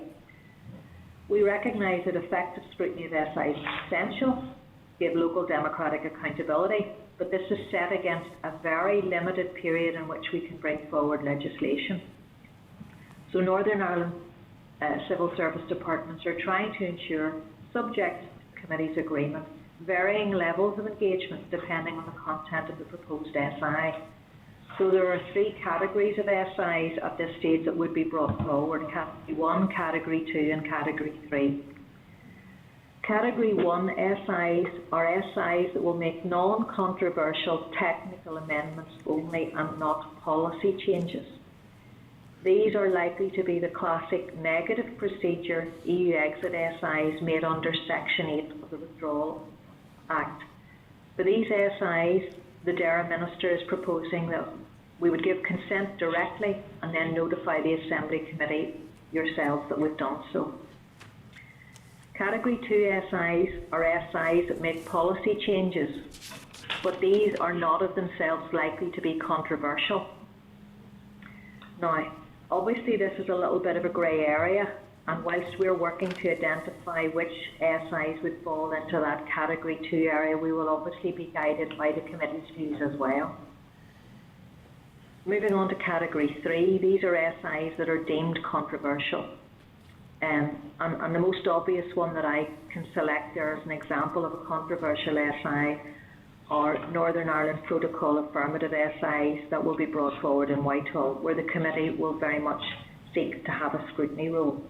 For these particular SIs, the Minister will write to the committee offering a presentation before he decides what he will do. So he will actually seek very significant input from the committee itself. But again, I would stress that whilst this flexible 3-tier approach will provide the committee and indeed the Assembly with a role for an opportunity for scrutiny, it is still within a very constrained timeline, and we will need to work very collectively in order to achieve the timeline. Just to say a little bit then quickly about the numbers, recognising the need to move on. 57 UK-wide SIs with devolved consent to Northern Ireland, which Whitehall intends to lay in Westminster between now and the 31st of December.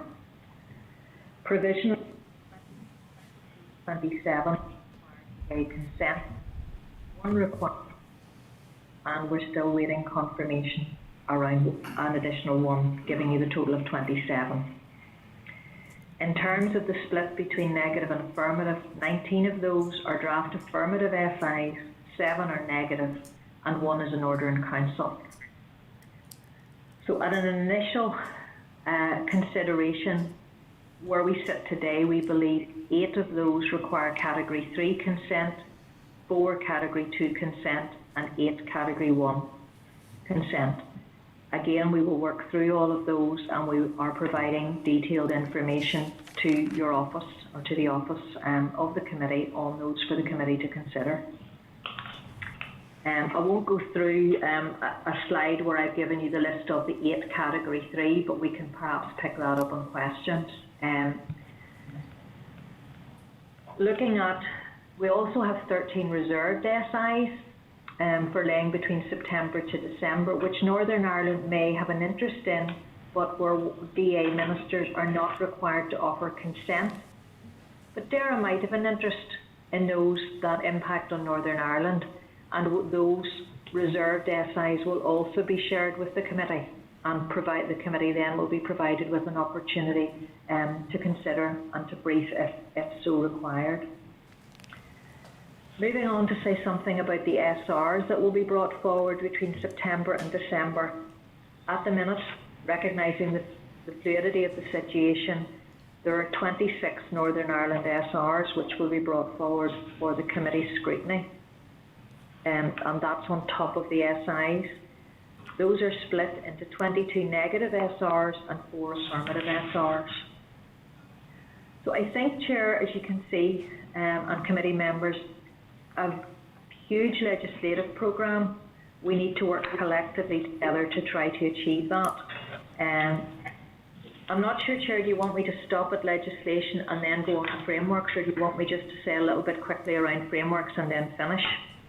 be guided by yourself. You received the information, you haven't even... Well, the frameworks information is just fresh. We only just got it there, but maybe no harm to touch on. For Rosemary, if the committee doesn't mind, we'll maybe touch on the frameworks, and then we can do the frameworks and the legislation in one go. Is that okay? Yes, that's okay, fine, Rosemary, Chair. go ahead. Not a difficulty at all. I think recognising that you've just received a lot of the information on frameworks, I'll just give you a very quick overview. The Common Framework Programme seeks to develop UK-wide arrangements for those powers which will be repatriated from the EU and which fall within areas of devolved competence. Development of frameworks is guided by the principles agreed by the Joint Ministerial Council in October 2017 and by the Northern Ireland Executive in June 2020. The principles set out that frameworks will be established where necessary to enable the functioning of the UK internal market, while acknowledging policy divergence and ensuring compliance with international obligations and the management of our common resources.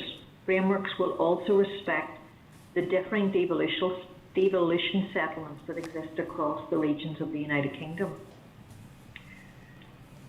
DERA has been engaging with counterparts in DEFRA, in BEIS and in other devolved administrations to develop a future common frameworks following a 5-phase process designed by Cabinet Office, and the detail of all of that is in your papers. DERA is the lead Northern Ireland department for the development of legislative frameworks in 15 policy areas and non-legislative frameworks in 7 policy areas. 2 others fall within the BEIS space, and those are the EU Emissions Trading Scheme and the Radioactive Substances Scheme. And I think you will have discussion or are considering a paper later on the Radioactive Substances Framework. There are well-established intergovernmental structures in place to ensure consistency of approach across the portfolio of frameworks, including the interministerial group and various meetings between senior officials across the 4 administrations. Since the original classification of frameworks was published by the UK Government in 2018, policy positions have evolved and a reclassification exercise is nearing conclusion, and that is likely to amalgamate some policy areas, split others, reassign some to no further action, etc.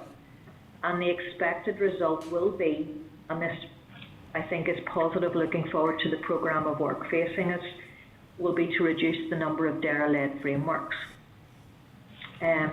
Further recategorisation of the legislative and non-legislative frameworks will be reviewed in October at the IMG, when further clarity may be known on outstanding issues around the Northern Ireland Protocol, potential free trade agreements and the internal market. It's recognised that it won't be possible to deliver the full programme of frameworks by the end of the transition period, the 31st of December 2020. Therefore, key priority frameworks, i.e. those that are critical for day one, have been identified. And the DERA-led priority frameworks are animal health and welfare, chemicals and pesticides, resources and waste, plant health, plant varieties and seeds, fisheries management, EU Emissions Trading Scheme and agricultural support. And those have been agreed by the Northern Ireland Executive. We are working across the UK on a revised delivery plan, and there's now the expectation that all frameworks should reach provisional status by the end of December 2020. So that means that each framework should have an outline agreement and an accompanying ministerial concordat provisionally confirmed by ministers at portfolio and at JMC level by the end of 2020. Having a provisional framework should ensure that there is at least a minimally operable framework that can be used from the 1st of January 2021. This timeline is hugely challenging, and where resourcing becomes an issue, the focus will be on the priority framework areas that I've already identified. Some elements, as you can appreciate, have huge wider dependencies, such as the internal market, the protocol, the future partnership with the EU, funding and intergovernmental relations review. It's recognised that these issues may not be resolved by the end of December. So for the majority of the DERA frameworks, parliamentary scrutiny by yourselves and by the executive, ongoing reappraisal of the cross-cutting issues, development of the full frameworks and implementation will happen in 2021. It will not happen before the end of 2020. So, Chair, apologies for taking so long in my introduction. I hope you find it useful and it provides you and members with a better understanding of the challenges we all face if we're to successfully deliver the legislation and frameworks programme. We very much wish to work with the committee in the forward planning of this significant work, and our teams are very much fully committed to this. So thank you for your time, Chair and members, and I'm happy to take any questions you may have. Thank you very much for that, Rosemary. I'd like to go straight to John here. You have a bit of time constraint. The first question, Chair, that comes to mind, and I appreciate that officials have not been asked to prepare or for answering questions on the internal market bill. But could I ask what impact the controversy of recent days might have had on current plans made by the officials, and what the possible outworkings will be if that uncertainty carries forward? In addition to that, can I ask for some clarification around the categorisation of the SIs and how it's determined whether something should be a Category 2 or Category 3? I suppose the specifics I'm looking for really are who decides whether something is controversial or not controversial. Is that a panel of people? Is it an individual? Is it an official taking a decision in their respective business area, or is it a collective decision?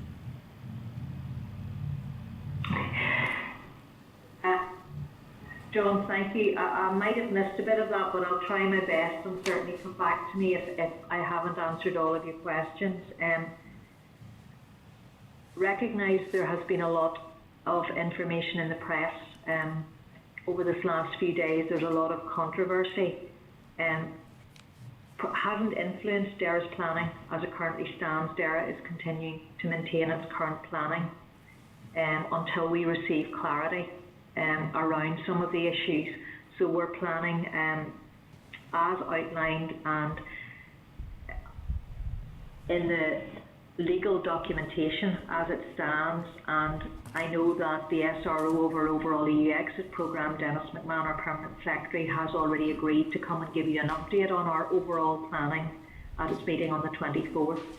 But to date, our planning has not altered as a result of the controversy over this last number of weeks. We're waiting to see how that falls out, and Permanent Secretary will give you an update at the meeting on the 24th when we've seen how some of those things play out. On your who, I think your next question was who decides on the categorisation of the SIs. Initially, that will be a decision for the business areas, the senior team in DAERA and the DAERA Minister, and the DAERA Minister will then write to you indicating the categorisation that he believes it to be. But should the committee have a view, that is something that we need to work our way through, because collectively we're in this together. We need to work together to achieve this.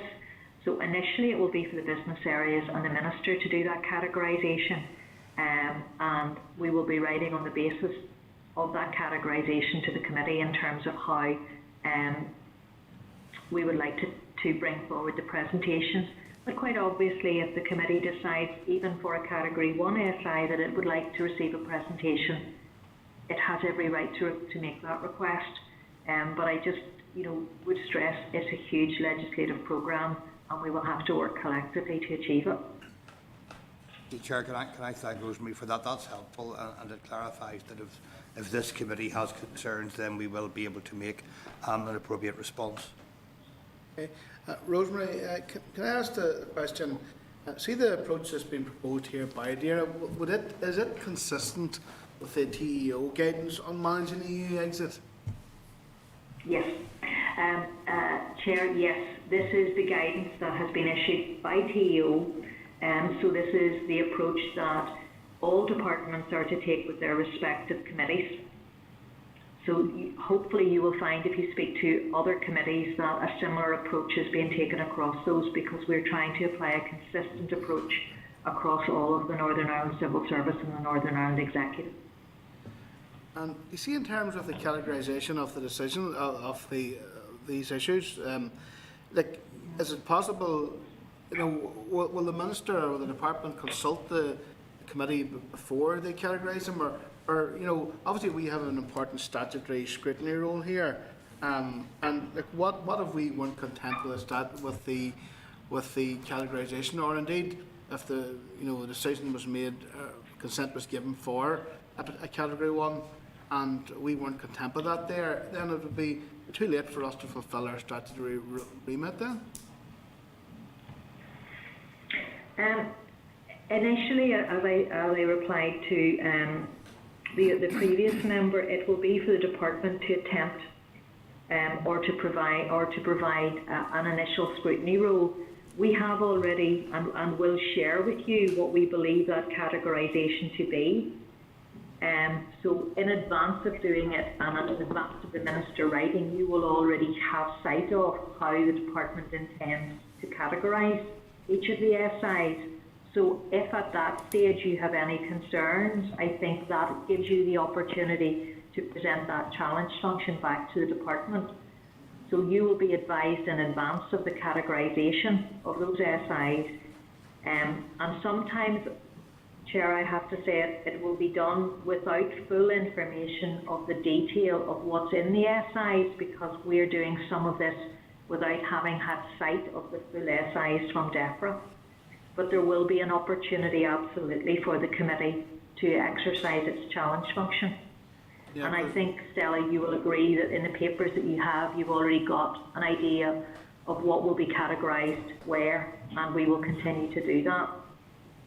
That's important. I don't know, Chair, if that completely answers your question, but we will strive to ensure that the committee has its full role in ensuring that the categorisation is complete. But we also need to be pragmatic, because there is a risk that even if we go through all of this categorisation and the various consent processes, that UK government will lay these SIs anyway without receiving a response from our Minister.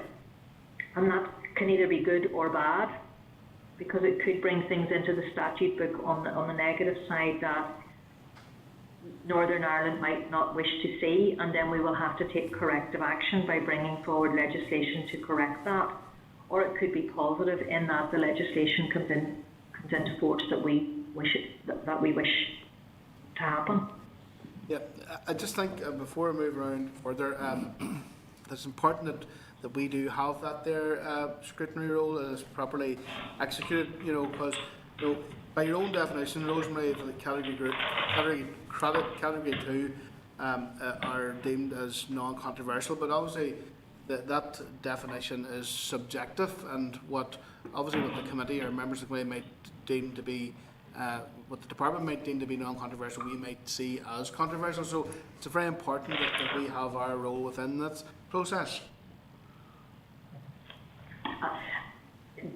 May I come back on that, Chair? Absolutely, and that's part of why I'm here today. Whilst it's difficult by telephone, but I'm here today to try to give as much assurance to the committee as I can. Part of my role is to ensure that you have that scrutiny role, and that I work with you and with your committee clerk to ensure that you're as up to date with this fluidity of the situation as we can be to enable you to do that.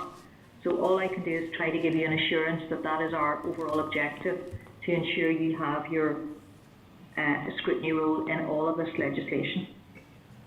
That's great. Listen, I'm sure there's many questions to ask here. I'm going to move around the room. William? Thank you, Mr. Chairman, and thank you, Rosemary, for your presentation. And as we all know, negotiations between the UK government and Europe or the EU are fluent. Will there be changes to this?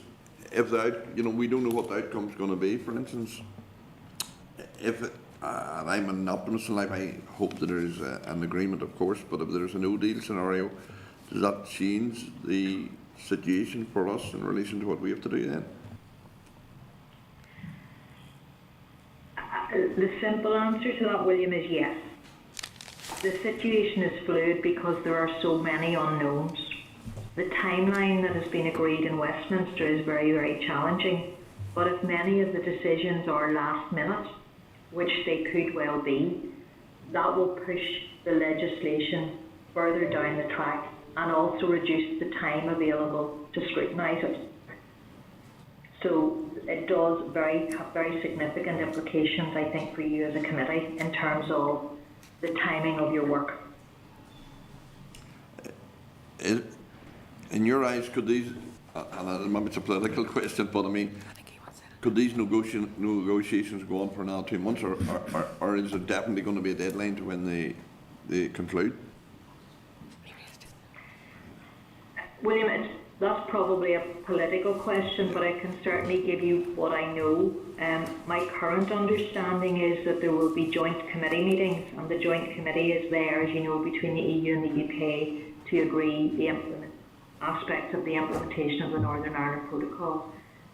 There could be meetings of that committee right to the end of November or early December, so there could be decisions late November or early December which will then require legislation to be passed in order to enact it. But as you said, it's in the political arena at the minute, and I can't really comment any further. Okay. We might have much time off at Christmas then. Okay. William, Yeah, well, I had a couple of specific questions, but between you and John, you've asked them. I mean, I think it's important just to make the point that, you know, this is a very unsatisfactory approach to deal with important issues, and particularly for the scrutiny role that this committee has. And I know I'm making this a political point. I mean, the information we've got today has been useful, if not entirely making us happy, I suppose, is the point. But can I just ask you, Rosemary, if I picked you up correctly when you were answering a question to the chair, did you say that the DEFRA minister can actually push this stuff through affecting the North even without the consent of our own dear minister?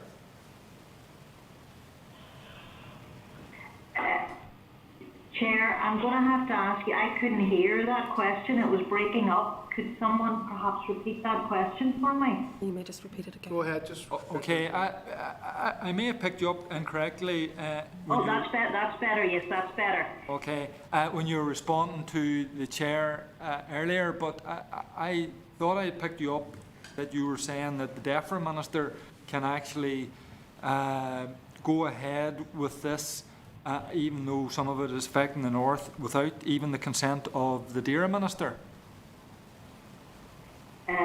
I said I appreciate, I heard the beginning, and I think that's Philip. Yes. So Philip, I heard you say at the beginning that, you know, the whole thing is quite unsatisfactory. I think all I can say to you is that I totally recognise that that is how the committee feels. It's also very difficult for officials within DERA to move to the timeline that we're now facing, and to follow everything that we need to do.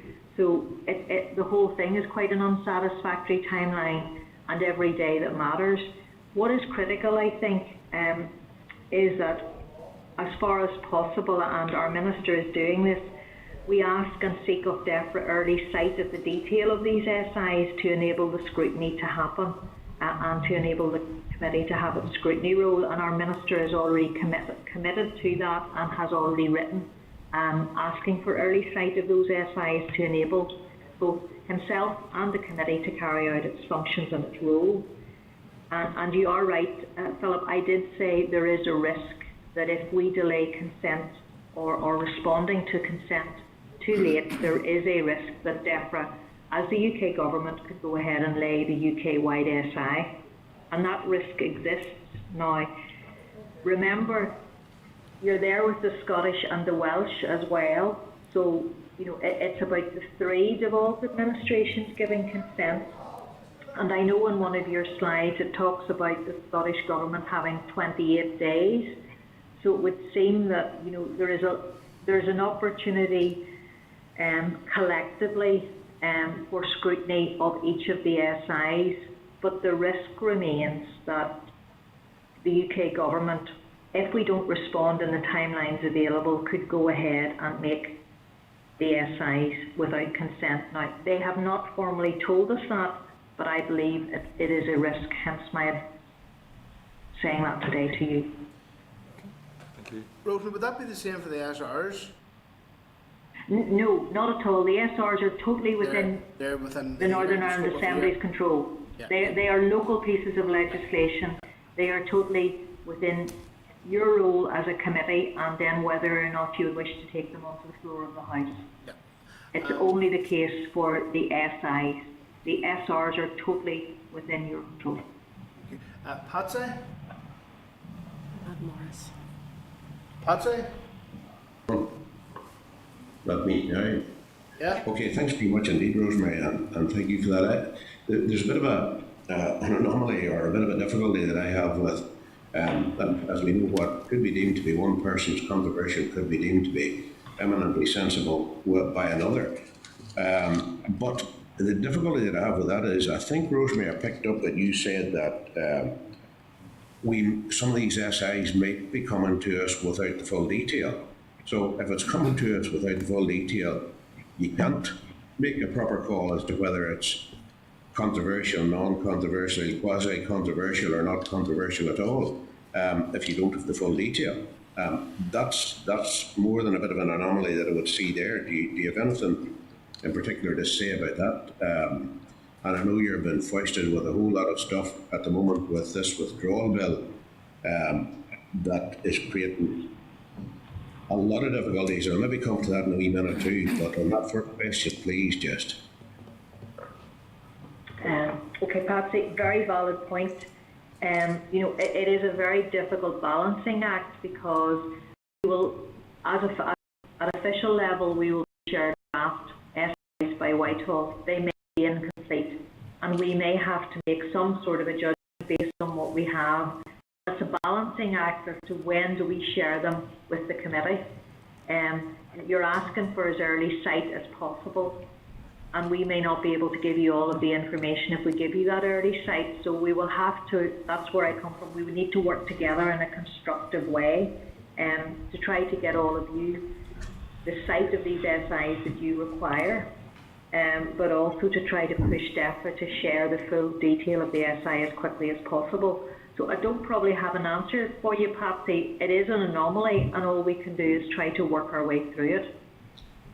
Now, maybe to a bigger anomaly, and that is has the department taken any legal advice yet about the implications of the internal market bill and how that might impact upon what you and we are trying to do at the moment? Well, the simple answer is no. Like everyone, our first sight of the internal market bill was when it was published yesterday. So that work is ongoing. So, but will the department, I presume the department will? Yes. The department. That's yes, the department. Yeah, that's what I'm thinking. Sorry. Yes, sorry, Patsy. We're talking across each other. So apologies for that. Yes, the department will be looking at the implementations of the internal market bill, and that includes a legal assessment. The department will be taking that forward. Okay, then just a final point just on that come into my head there. Is work still continuing to prepare for checks at ports, or has that been stopped or put on hold? There is and continues to be a significant amount of work being done around preparing for what we believe is required for portal infrastructure. At the minute, we're going through a number of internal processes. And that's something certainly that the Permanent Secretary will update the committee on in quite a lot of detail when he comes in a couple of weeks' time. And by that stage, we should have completed all of our internal processes. And can you give me some sort of an indication as to what those internal processes are about, or what's the impetus for them? Well, I can outline sort of what the internal processes are, but some of them are internal issues around going to procurement and working about how we could do that, working out the planning implications, developing plans, and then obviously seeking ministers' agreement to all of that. So there are everything is at various stages. There's also the development of a business case in order to, I suppose, justify the necessary funding in order to meet mandatory requirements. So all of that work is progressing. There's internal processes, as I said, ongoing, and I'm just not at a position to say any more at this stage until those internal processes have completed. Just on that, when would you anticipate that the internal, maybe not immediately within your brief, but when would you anticipate those being completed? Because if tendering has to be gone through, I know a wee bit about that from other projects that have been involved in tendering, procurement, all those sorts of things that have to be gone through adherence to standards, planning permissions if required. Is there a certain time frame that the department's working to around these issues?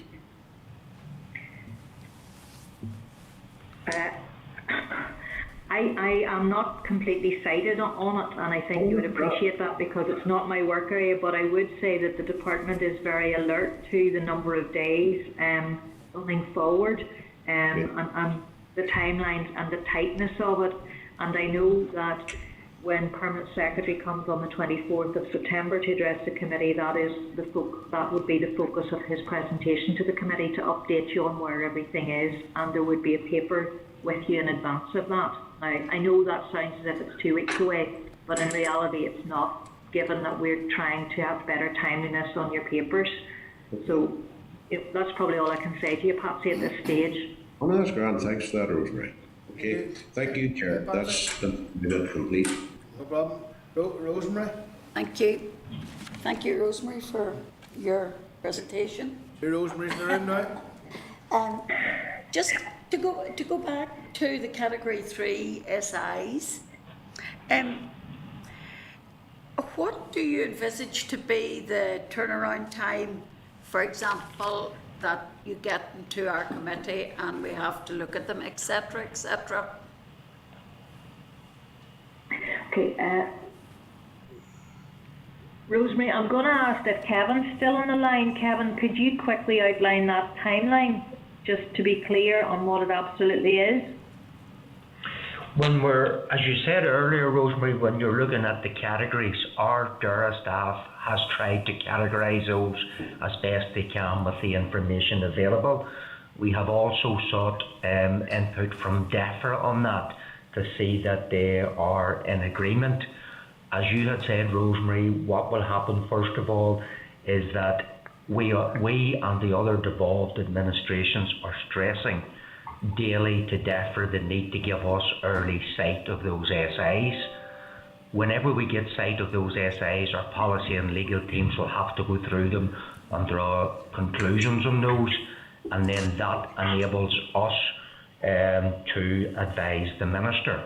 The key thing around laying dates, which we will do, which you had said earlier, is we have to go through a process now of identifying the individual laying date for each SI and then work back through those stages. And I think we just need a wee bit of time to do that. But as soon as we get that, we can share it. Right. So you don't have anything like a 7-day deadline or anything like that for the Category 3s? I think I can't promise, Rosemary, that we won't have, but we will strive to give the committee as long as we possibly can to do that. And I know that that is an issue of concern for both the Scottish Assembly and the Welsh Assembly as well, how long they will have to scrutinise the Category 3 SIs. Yeah, and that'll be 7 working days, I presume. I presume so, yes. Yeah. Now, you then spoke just at the very end, you talked about we may have to have an even more reduced timetable to scrutinise. What would you envisage then our timeline to be? Again, if those Category 3s again? Okay, well, I think what I would be asking perhaps, and I know I've already mentioned this in discussions with the clerk, we may ask the committee to meet additional times in order to do that, in order to meet the requirements. We would strive as far as possible to give the committee as long as we can, but the impact on the committee may be that we'd be asking you to hold a few additional meetings in order to work your way through these. So I think, and obviously that is a decision for the committee, but I think that would be my proposal for how we would handle those constrained timelines, is to ask you as a committee if you could carve out additional meeting times to deal with them. Okay, thank you. And one last question then. It's on the framework programs. You talked about a provisional framework, and then you talked about a priority framework. Is one contained within the other, or are they two separate frameworks? Okay. They are linked, and you're right to say that. Basically, there will be a provisional framework, hopefully across all areas, but of that provisional list, there are a number that have been identified as priority. So if resourcing or issues take over and we run out of time, we will focus on the priority frameworks. And I think, if I check, I gave you the names of those priority frameworks. Yep. Animal health and welfare, chemicals and pesticides, resources and waste, plant health, plant varieties and seeds, fisheries management, EU emissions trading scheme and agricultural support. Those will be the priorities. So there is a provisional list, as it were, but there are priorities within that. And it's really around, provisional is the initial stage of development of all of them, and we will then prioritise on, I think it's 6 or 7. And certainly from a departmental point of view, I see us having to focus on those priority frameworks, because we will be unable, from a resourcing point of view, to progress all of them. Okay. Thank you.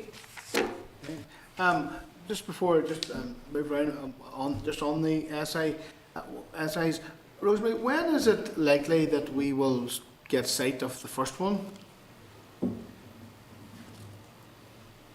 I'm going to say to you, Chair, that I'm not absolutely clear when you'll get sight of the first one, but it might be as soon as next week.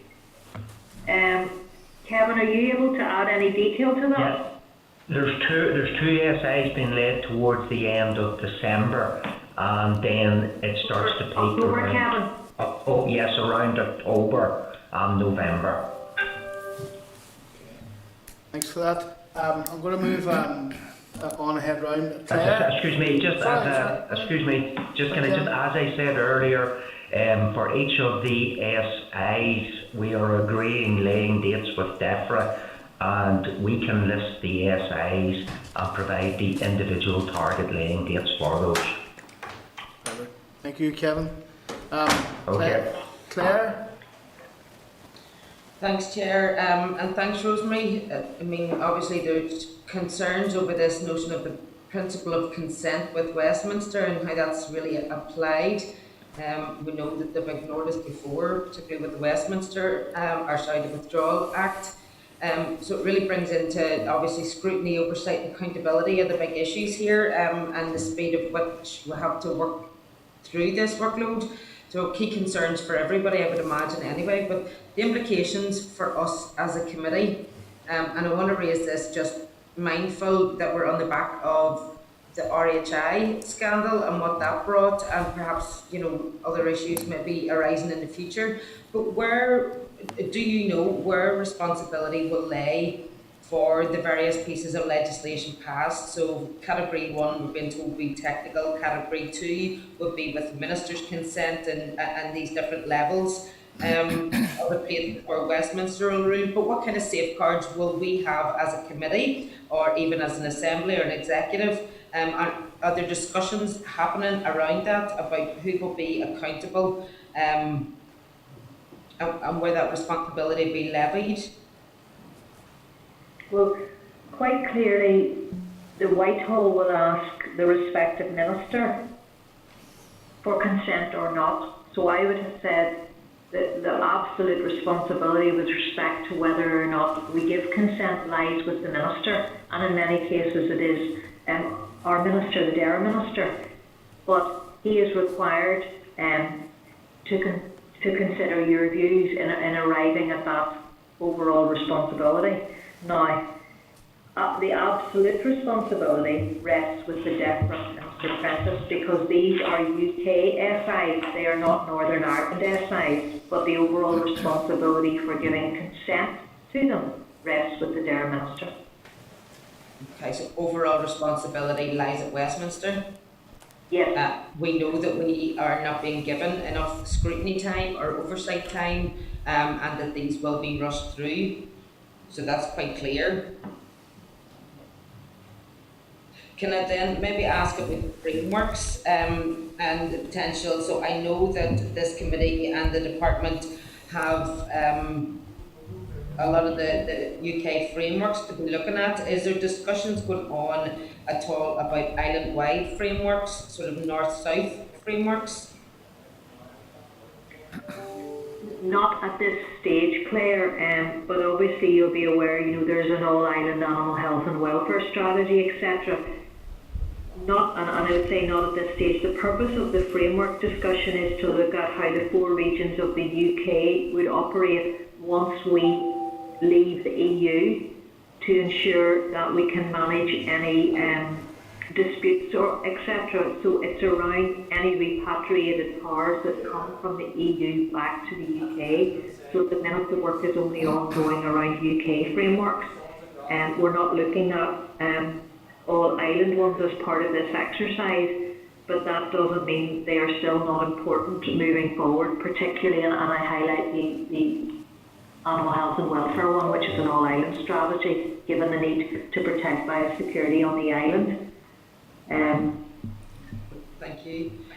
Just a last one maybe then, and again looking at those common frameworks and what our priorities and concerns have been raised with us as a committee then about environment and sustainability and various issues not being included, and that they are low down the department's list of priorities.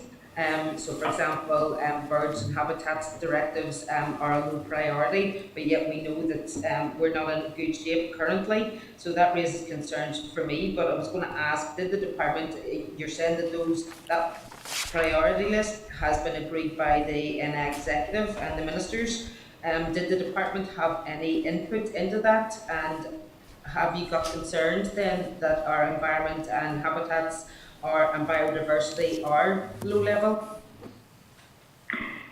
To take your questions each in turn, the prioritised list first of all was agreed across the UK, and the main reason for the areas that are prioritised is there's an influence on trade, there's a trade link, there's a link to trade, and an absolute day 1 criticality, or day 2 or day 10 or day 30 criticality around trade.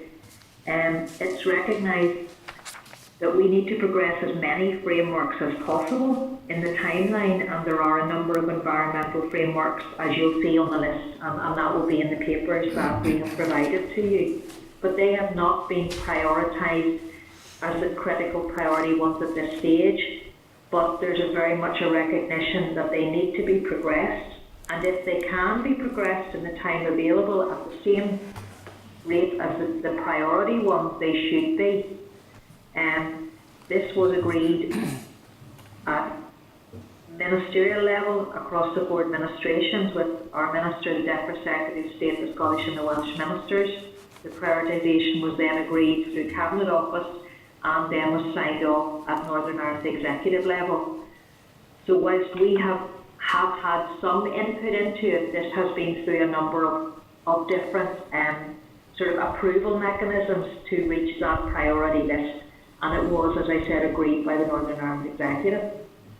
So I suppose, Claire, I recognise your point, but we are where we are, and I think the critical thing is that we do progress all of those environmental related frameworks as quickly as possible, either in parallel with the priority ones or as soon as possible thereafter. So for those that are rated by the department as low priority, have you got any indication of how long and what a time frame for progressing those would be, or is that just not something you can give me at the minute? I can't give you that at the minute, Claire. That is something we're actually trying to work our way through in order to provide to Stella and her team, because Stella has asked us for that type of information. So we're trying to work through that. So I'll take it to provide to you, but it may not be provided in the next week or 10 days because it's taken us quite some time to work through that, because we have to work with the other administrations as well. Okay, thank you. Right, thank you. So Rosemary, just before move around here, just something I noted previously when going through the papers. Is it the case that Scotland has procedures where they can scrutinise the SI, but that's not something that we would have necessarily here? Is that correct? Or what procedures does Scotland have? I'll be honest, Chair, I'm not completely sure. I know they have a requirement of 28 days, and the Welsh committees have a 21 day, but I'm not clear on all of that detail and all of those differences. Yeah, that's okay, Rosemary. Maurice, we're bringing you in here. Thank you, Claire. Thank you, Chair. Thank you, Rosemary, Kevin, and Joanne. My question is around page 68 in the committee pack. There are category 3 items listed. The laying date of October. From the 30th of September to 20th of October, it's a 4-week period. There's something like 7 SIs listed. Considering that the committee is not permitted to meet during plenary days, how are we supposed to scrutinise so many bills in such a short time frame? So yes, I think that's a good place. Thank you, Maurice. Again, Maurice, the line was breaking up a little bit, so I'll attempt to answer what I think you were asking me, but please come back if I'm not clear. I do fully recognise the timeline. As I said in response, I think it was to Rosemary's question earlier, how will we get the time to scrutinise them? We will be asking the committee perhaps to take additional meetings and additional time to help us through this, because it's difficult for the business areas and the policy areas as well, because those SIs have not been shared with any of the teams yet, so they will come very last minute. They will have to be assessed, they will have to be examined from a legal perspective within the department, and then brought to you for scrutiny. So, in many ways we're in this together. We will be asking, is it possible to have additional meetings in order to help us achieve these very, very tight timelines? I appreciate it's far from ideal, but a lot of it is out with any control that DARE has. Okay, Rosemary, thanks very much. I just wanted that clarification, Chair. Thank you. Thank you, Maurice. Philip, you're looking back in there, are you? Yeah. Rosemary may not appreciate me asking this question, but I think it's important. Patsy actually triggered it in my memory, and I'm probably going to be more direct than Patsy asked it, but there was some speculation the other day about disagreement within the department between officials and the Minister on ongoing work with regard to protocols around the harbours. It obviously is important with all of the preparation that we're getting before us and the timelines, that necessary work is going on. Can I ask, just if within the department, if there is a harmony and a synchronisation of effort, or if there is a kind of a disagreement between officials on the Minister and taking forward certain aspects of work with regard to the protocol? I think, as I've said, Philip, to Patsy, it's not an area that I'm closely involved in. But I would just again reiterate what I said to Patsy. Departmental officials are working extremely hard on all aspects of that. And we are going through a number of internal processes. And I'm not sure that some of the recent press coverage has been terribly helpful in terms of progressing against a very tight timeline, a huge workload. And that's probably as much as I can say, other than again to say that Permanent Secretary has committed to come to the committee and give you a full update on all of that area of work on the 24th of September. Okay, fair enough. Okay, I'd like to thank Rosemary and Kevin and Julianne for their contributions today, and no doubt Maybe any of the questions not asked could be sent to them in writing. Sorry? No, the questions not asked could be sent to them in writing. Question not answered. Yeah, yeah. Aye. So if there's any of the questions that haven't been answered, could they be forwarded in writing, Rosemary? Yes, no problem at all. And what I would hope to agree is that we will try to deal with any of your EU exit questions as quickly as we can, and not within, as far as possible, quicker than the 2-week timeline that is normal. So any questions not answered can be forwarded in writing, and indeed any other questions, if after the committee has had a time to consider some of what I have said and presented today, I'm happy to take those as well. So, happy to answer any questions at any stage committee has. Okay, that's great. Thank you, Rosemary, Kevin and Julianne. And members will note that at the end of the meeting today, we'll have a closed session just to discuss the secondary legislation required for EU exit. So, folks, item 7 on the agenda, we have a written briefing on the Common Framework for Radioactive Substances. It's corresponds to the department page 72 to 73. The Common Framework for Radioactive Substances, page 74 to 82. Members note that the Common Framework is marked as a draft document as well as official sensitive. Can I ask members, advise members that this is the second Common Framework that the committee will be considering, and at this point the information is for noting only, as the clerk who is leading in this, Barbara Love, is preparing a briefing note on how this may be considered and scrutinised. Members, any questions on that? Or? I had a few questions, Chair, but I mean, the fact that it's only for noting might mean that I should save the questions for the briefing.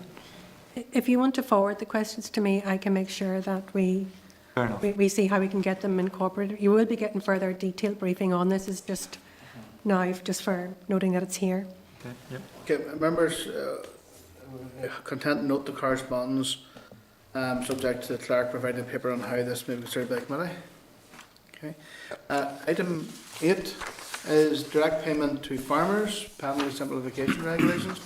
I want to refer to the following documents: memo from the clerk at 94, SL 5 at 96 and 87, the statute rule at 98 to 100, and explanatory memorandum 101 to 103. I want to advise members that the committee first considered this SR at the SL1 stage on the 20th of May 2020, at which stage the committee was content with the merits of the policy. The purpose of the rule is to remove the conditions relating to the first offence of over-declaring on a single application and repayment if a subsequent over-declaration occurs. Anyone who over-declares their land area by no more than 10% will have the penalty reduced by 50% from the 2020 scheme year onwards. Members are content I'll put this question. The subject to the examiner statutory report, the Committee for the Agriculture, Environment and Rural Affairs considered SR 2020-94, the direct payment to farmers, penalty simplification regulations in Northern Ireland 2020, and no objection to the rule. Correspondence. I want to refer to members to the correspondence on the index page of 105 to 120. And members okay to action the correspondence suggested in index page 105 to 106. Okay. Okay. Item 10, forward work programme. I want to refer members to the forward work programme September to October at pages 123 to 128. I want to draw attention to the meeting scheduled for the next meeting of the 17th September. It's a very busy agenda and too much business to get into one meeting. We're also expecting the first of the SIs for our consideration. There's a degree of uncertainty over the number of SIs and how complex they may be, so it is not clear how long we may need to spend on each one. In order to make the meeting manageable, I can therefore suggest that the meeting will start at 9 AM and finish at 1. Okay. We will defer the oral evidence on the environment strategy to mid-October, and if necessary, the committee will reconvene on Friday the 18th at 9 AM, sorry. to clear any remaining agenda items. 9 PM. Okay, that approach. I want you to note that that it is proposed that the DAERA Permanent Secretary and his team will appear before this committee on the 24th September on overall EU exit preparedness, including the internal market bill.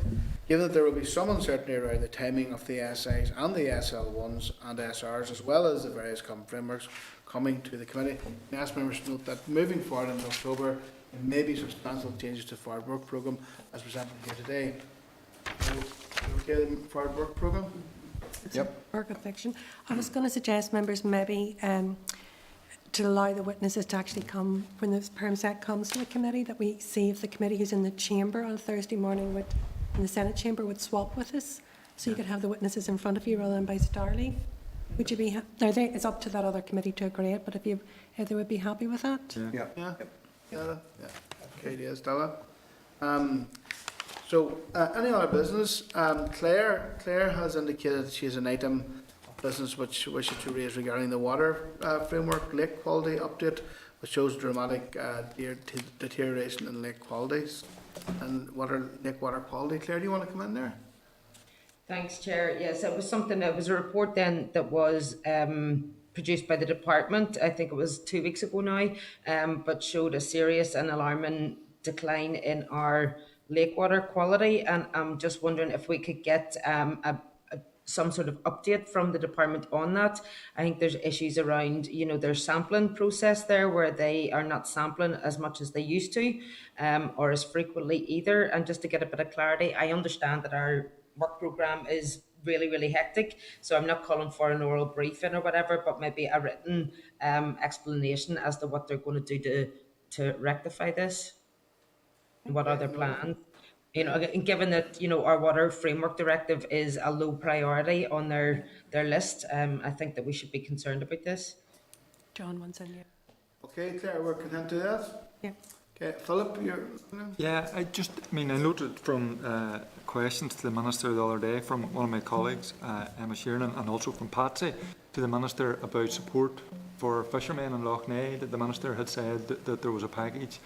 I think he had said 250,000, but the department were working on it. I mean, I would think that the committee would think that that was important, and that they would urge the Minister to progress that very quickly, but it also might be useful that we get some kind of either briefing, written or oral from the officials on that work.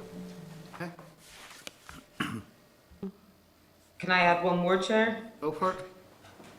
It's just in light of that announcement that came from the Minister this morning, just before we came into committee, when he has announced that he will be removing the greening requirements from the farm payments. Can we write to him and ask when he will be announcing what he plans to replace that with? Yeah, and that'll also be in the pack next week, Claire. Okay. Next week. Okay, no problem with that. John? Very, very quick one, Chair. To tag on to the point Claire raised there on water quality at lakes. I learned recently through correspondence at constituency level that water quality wasn't being tested in Lough Neagh, for example, while of course we all know it's regularly checked at beaches and other places for blue flag status and other things. Difficulty with this is, of course, that we are encouraging increased use of our inland lakes and waterways, and for that reason, if we're encouraging increased public use, and no one disputes that we should therefore be paying increased attention to the quality of water that people are bathing or using for recreation. Okay. So that's the AOB dealt with. The date and time of the next meeting will take place on the 17th of September at the earlier of time of 9 AM in room 30 here. And I'm going to move now to the closed section. Yes. So we're just moving into closed session. I can't remember, do I turn that off or not? I do, don't I? Turn this off, don't I? But the members stay in the room. This is the Northern Ireland Assembly Committee Room 30.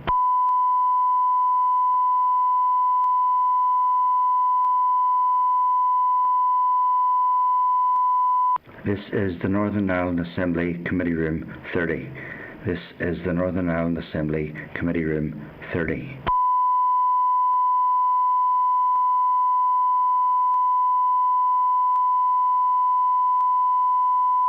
This is the Northern Ireland Assembly Committee Room 30. This is the Northern Ireland Assembly Committee Room 30.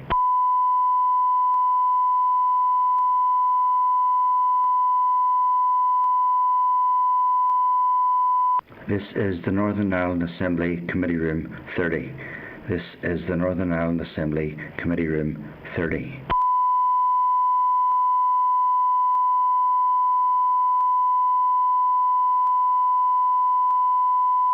This is the Northern Ireland Assembly Committee Room 30. This is the Northern Ireland Assembly Committee Room 30.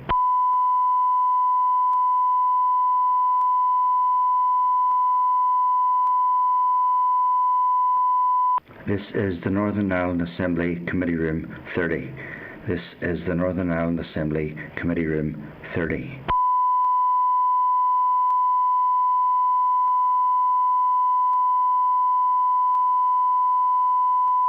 This is the Northern Ireland Assembly Committee Room 30.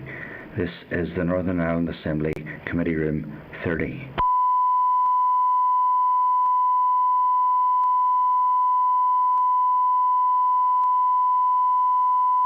This is the Northern Ireland Assembly Committee Room 30. This is the Northern Ireland Assembly Committee Room 30.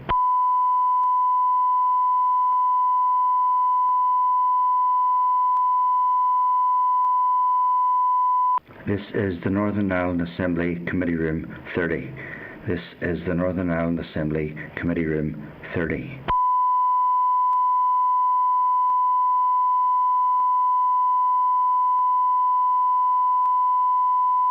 This is the Northern Ireland Assembly Committee Room 30. This is the Northern Ireland Assembly Committee Room 30.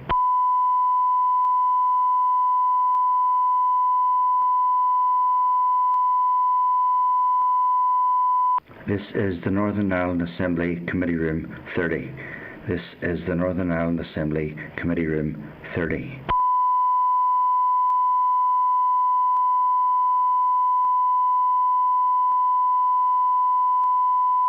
This is the Northern Ireland Assembly Committee Room 30. This is the Northern Ireland Assembly Committee Room 30.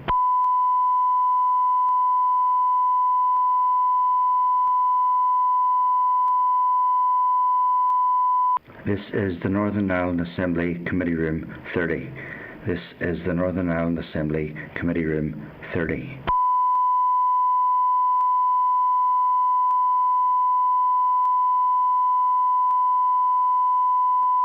This is the Northern Ireland Assembly Committee Room 30. This is the Northern Ireland Assembly Committee Room 30.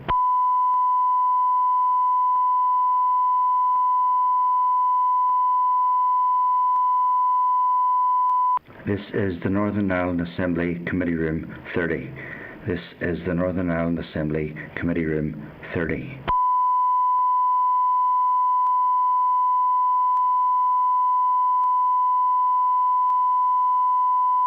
This is the Northern Ireland Assembly Committee Room 30. This is the Northern Ireland Assembly Committee Room 30.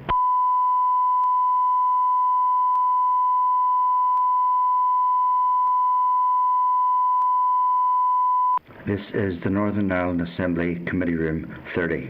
This is the Northern Ireland Assembly Committee Room 30.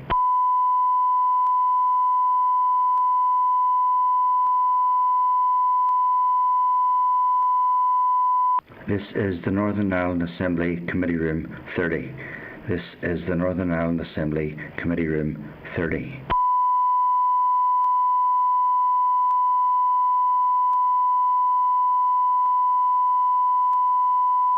This is the Northern Ireland Assembly Committee Room 30. This is the Northern Ireland Assembly Committee Room 30.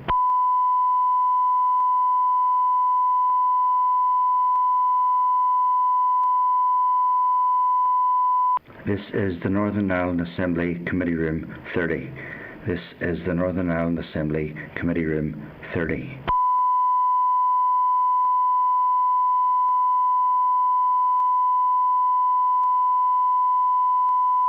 This is the Northern Ireland Assembly Committee Room 30. This is the Northern Ireland Assembly Committee Room 30.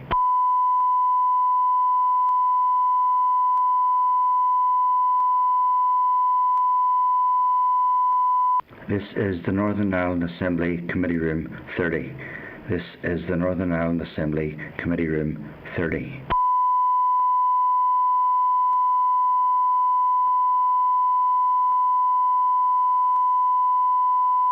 This is the Northern Ireland Assembly Committee Room 30. This is the Northern Ireland Assembly Committee Room 30.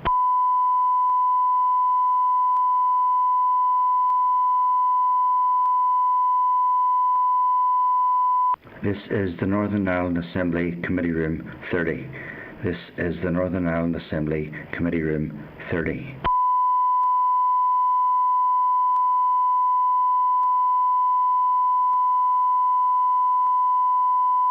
This is the Northern Ireland Assembly Committee Room 30. This is the Northern Ireland Assembly Committee Room 30.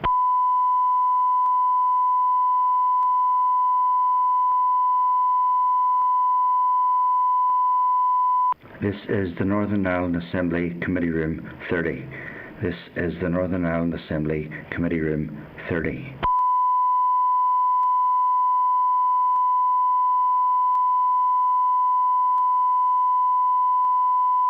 This is the Northern Ireland Assembly Committee Room 30.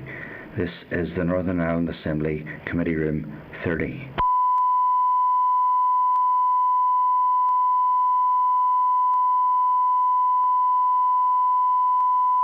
This is the Northern Ireland Assembly Committee Room 30. This is the Northern Ireland Assembly Committee Room 30.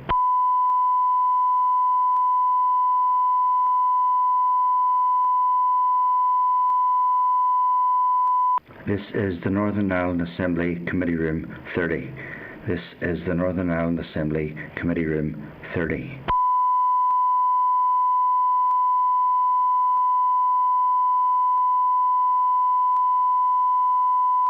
This is the Northern Ireland Assembly Committee Room 30. This is the Northern Ireland Assembly Committee Room 30.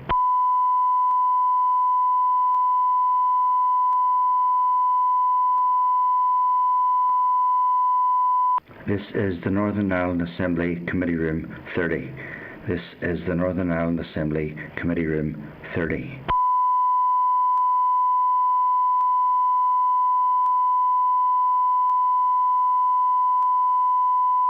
This is the Northern Ireland Assembly Committee Room 30. This is the Northern Ireland Assembly Committee Room 30.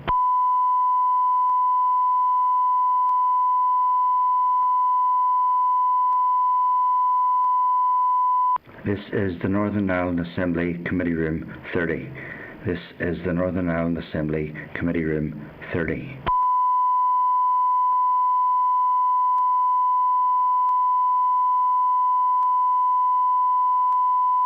This is the Northern Ireland Assembly Committee Room 30. This is the Northern Ireland Assembly Committee Room 30.